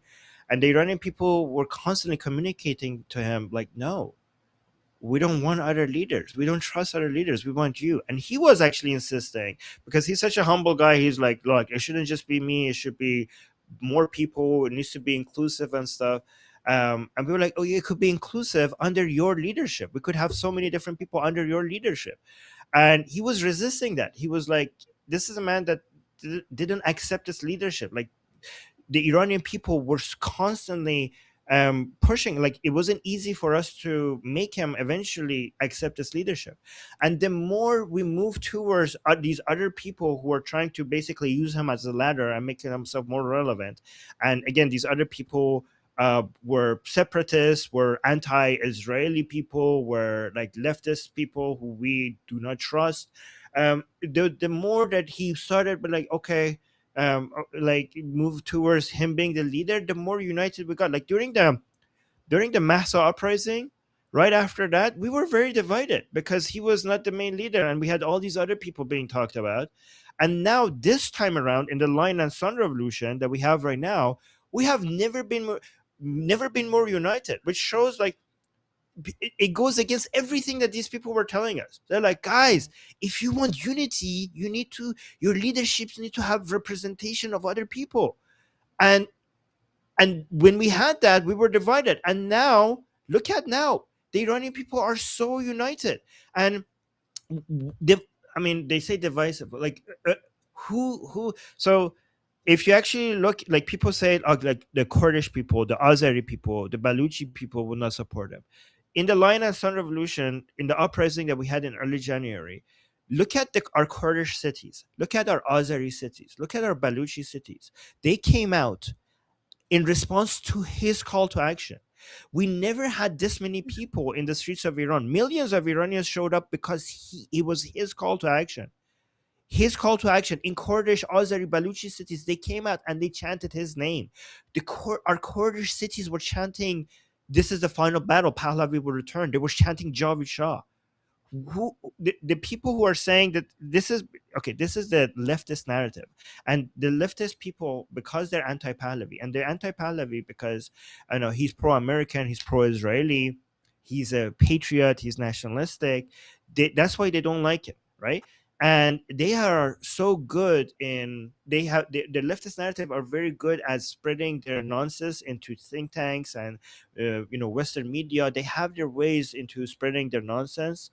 To this day, people still think that the Shah did a coup d'etat against Mossadegh, and they still keep saying that was a leftist lie that's people still repeating. It was actually the opposite. So you see how effective they are, because they have access into academia, into think tanks, into all these podcasts, and people listen to them and they make it seem very sophisticated and pay attention to it. People say, ask people, if he's so divisive, then why is it that there is no single other name that people are chanting for? Why is it that everywhere in Iran, the only name people were calling for was Princess of Pahlavi? It's not like he's the first guy and then there's a distant second guy. It's like he's the first guy and there is no second person. There is no third person. It's just only one person. There is nobody else. There's literally nobody else. Can you get more? Can you think of any more unifying figure than that, when people are asking for him and there's not a second person that people are chanting his or her name? And also, if people want inclusive, look at his coalition. Look at the people under his leadership. We have leaders of Kurdish communities, Azeri communities, Baluchi communities, Bakhtiyari communities, many leaders of all of these communities, the patriotic ones. They're they have joined his movement. They have accepted his leadership. When people say he's divisive, they're talking about Kurdish separatist movements, which doesn't represent, for example, Kurdish Iranians. The Iranian Kurds, for example, are very, very patriotic. They respect Iran's border integrity. They see themselves as Iranian first and Kurdish second. They hate these Kurdish separatist groups, and they're embarrassed by the fact that some people think that they represent them. So because Princess of Pahlavi is not with these separatist groups or with like some communist groups or with some, I don't know, people who believe in anti-Zionism and anti-Americanism, because he's not with them, like, oh, he's divisive. Well, we don't want those people, right? The Iranian people don't want those people. The Iranian people love United States. The Iranian people love Israel. The Iranian people consider like far left ideology and communist ideology to be the reason why we had the 1979 revolution. The chanting in the streets, they say death to the three corruptions, the mullahs, the leftists, and the MEK, right? That's what they say. This is the chant, because they consider leftist ideology to be the reason why we even have the Islamic Republic right now in power. By the way, this is a warning. The Iranian people should be used as a warning to Western countries, right? Because the Iranian people paid the biggest price to this unity between Islam and far leftist ideology, and so they know more than anyone else that how a society might fall. So I don't know, Canadians, Americans, Europeans, you should listen to their warning, because we have been here before. So you should learn from, our loss. Ian, one more question, because we do have to get ready for the next interview that's coming up. So. Well, I suppose just a prediction then is what I would be interested to ask. You're very confident in Reza Pahlavi, you're very confident in the revolution. Are you 100% certain that's how you feel, that this is going to happen? And anybody that is thinking that there's going to be some kind of compromise, that they're wrong and they don't understand the situation? Well, I mean, nothing is ever 100%. We only go based on highest probabilities. We don't go based on absolute certainty, right? But everything, all the information, like, what is the question? Like, what is the actual question? Like, are you asking me, am I confident that Princess of Pahlavi should be our leader of our revolution? Not that it will happen, because it seems like this. We were talking about intellectuals in the West. The word among the intelligentsia is that there's probably going to be some kind of deal, some kind of compromise that keeps the IRGC in power, keeps Trump. We know Trump. Yeah, was it yesterday? Trump saying maybe I'll control the Strait of Hormuz with the Ayatollah, and that seems to be the word on the street now. But do you reject that? You think there's going to be a revolution? So, but he was saying that right before the military operation started as well, right? Like it seems like, I mean, if everything that he did before, if there are anything to go by, before the 12-day war, he was talking to the Islamic Republic. I'd be like, oh, he's talking, so he's trying to de-escalate, and then boom, he bombed Esfahan, Natanz, and Fordo. And then before these military operations, like, they're like, oh, we're talking to IRCC. So people are like, oh, okay, so it seems like the military operation is not going to happen because they're talking. And we were saying, like, oh, it seems like he's just buying time so that his airstrike carriers reach the region. And then they were talking, and all of a sudden, boom, Khamenei is dead, right? So if that is indication, like, now he's saying, like, I'm talking to them, but he's saying, I'm talking to them, I'm not interested in ceasefire. So we're not against him talking to the Islamic Republic, because it seems like he's not negotiating a ceasefire, he's negotiating in terms of surrender. And honestly, if Americans and Israelis, if Americans get everything they want in those negotiations, they have completely defanged the Islamic Republic, which would make it very easy for the Iranians and Israelis to then finish the job. Here's the thing: there's no certainty in politics. Anything could happen. So if anybody says, like, this is going to happen and we're sure, like, they shouldn't be taken that seriously. Like, there's nothing 100% certain. But what we do know with a high degree of certainty, not a complete degree of certainty, is that whatever happens, that the Iranian people are not going to stop fighting against the Islamic Republic. Even if the military operations completely stop today, and the Israelis and Americans just completely stop all of a sudden, the Iranian people will never tolerate living with the Islamic Republic. There is no version of the Islamic Republic that the Iranian people will accept, especially after what they did in January. I mean, even before that, they were never going to tolerate it, but now it's escalated to a whole new level. And the Iranian people will continue to fight. The Iranian people, every time they do an uprising, they're coming out stronger than before. They're more united. They're more determined. They're more organized, and their numbers keep getting higher. The anti-regime people, revolutionaries, is getting higher every time. And every time, as time goes by, every single time we have an uprising, the Islamic Republic is weaker. They're more divided. They're getting more bankrupt, and their suppressing forces are defecting more. So if we just keep going with this trend, I know the Iranian people will continue to fight, and eventually this will bring the Islamic Republic down. You cannot rule over this many people that hate you. There is no way that the Islamic Republic can continue to just rule over this many people who just want you to die. They're out for revenge. They're not just. It's not that they don't like you. They want to dance over your corpse. There are millions of Iranians who want every single one of you dead. This is not sustainable. Eventually, this will fall. I don't know. I don't know when. I just know. It's like a tree that we with an axe, and we're swinging at it, and we don't know exactly which one of these swings eventually is going to bring this tree down. But we do know that if you just keep swinging at it, eventually one of these swings will bring down the regime. We do thank you, Harman. You've been very generous with your time. We are very appreciative. Not a lot of people get to hear, from somebody representing the Iranian people there. So thank you for that. And no, thank you. I appreciate the time. And I appreciate you guys paying attention to this. We do need it. So thank you so much for your coverage. Thank you. Thank you. Thank you.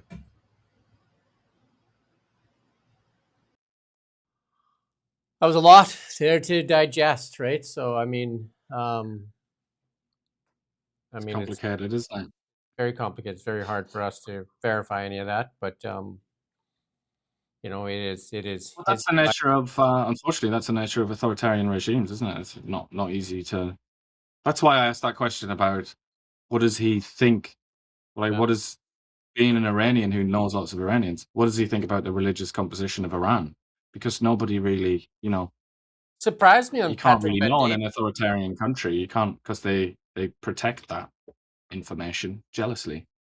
It surprised me on Patrick Bet-David because he's one of the more famous Iranians there. He has a pretty big podcast and that, you know, I think he called him a grifter as well. And interesting. Yeah.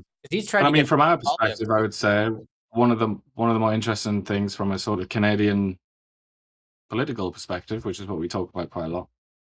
Interesting to see the rejection of pretty much the rejection of the Liberal Party, I would say, and also the rejection of the Bill C9. The Liberal Party. I mean, that's just, bear in mind, that's just one person, one group.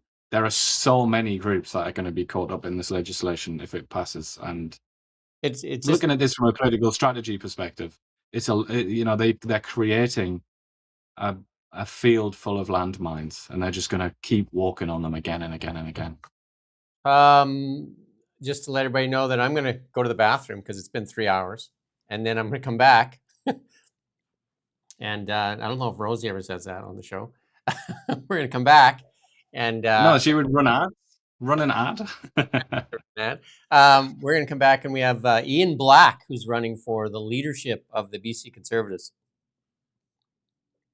and that'll be Renee Merrifield and I doing that, and that's at noon.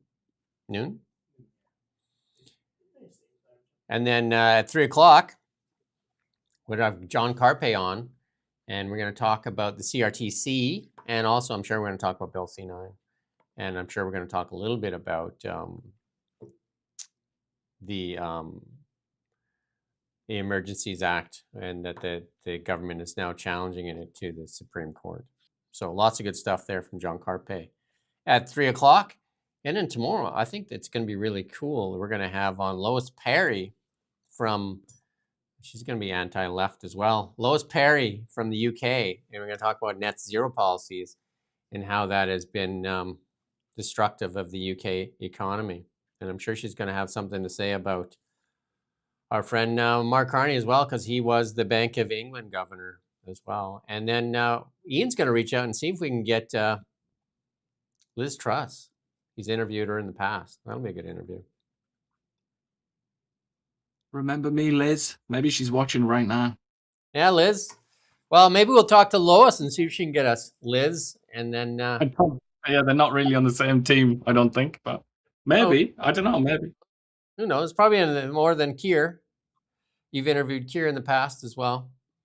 One of the things, it's try to be nice in the comments with each other, because this is a really good community, and it's usually very, very respectful of each other.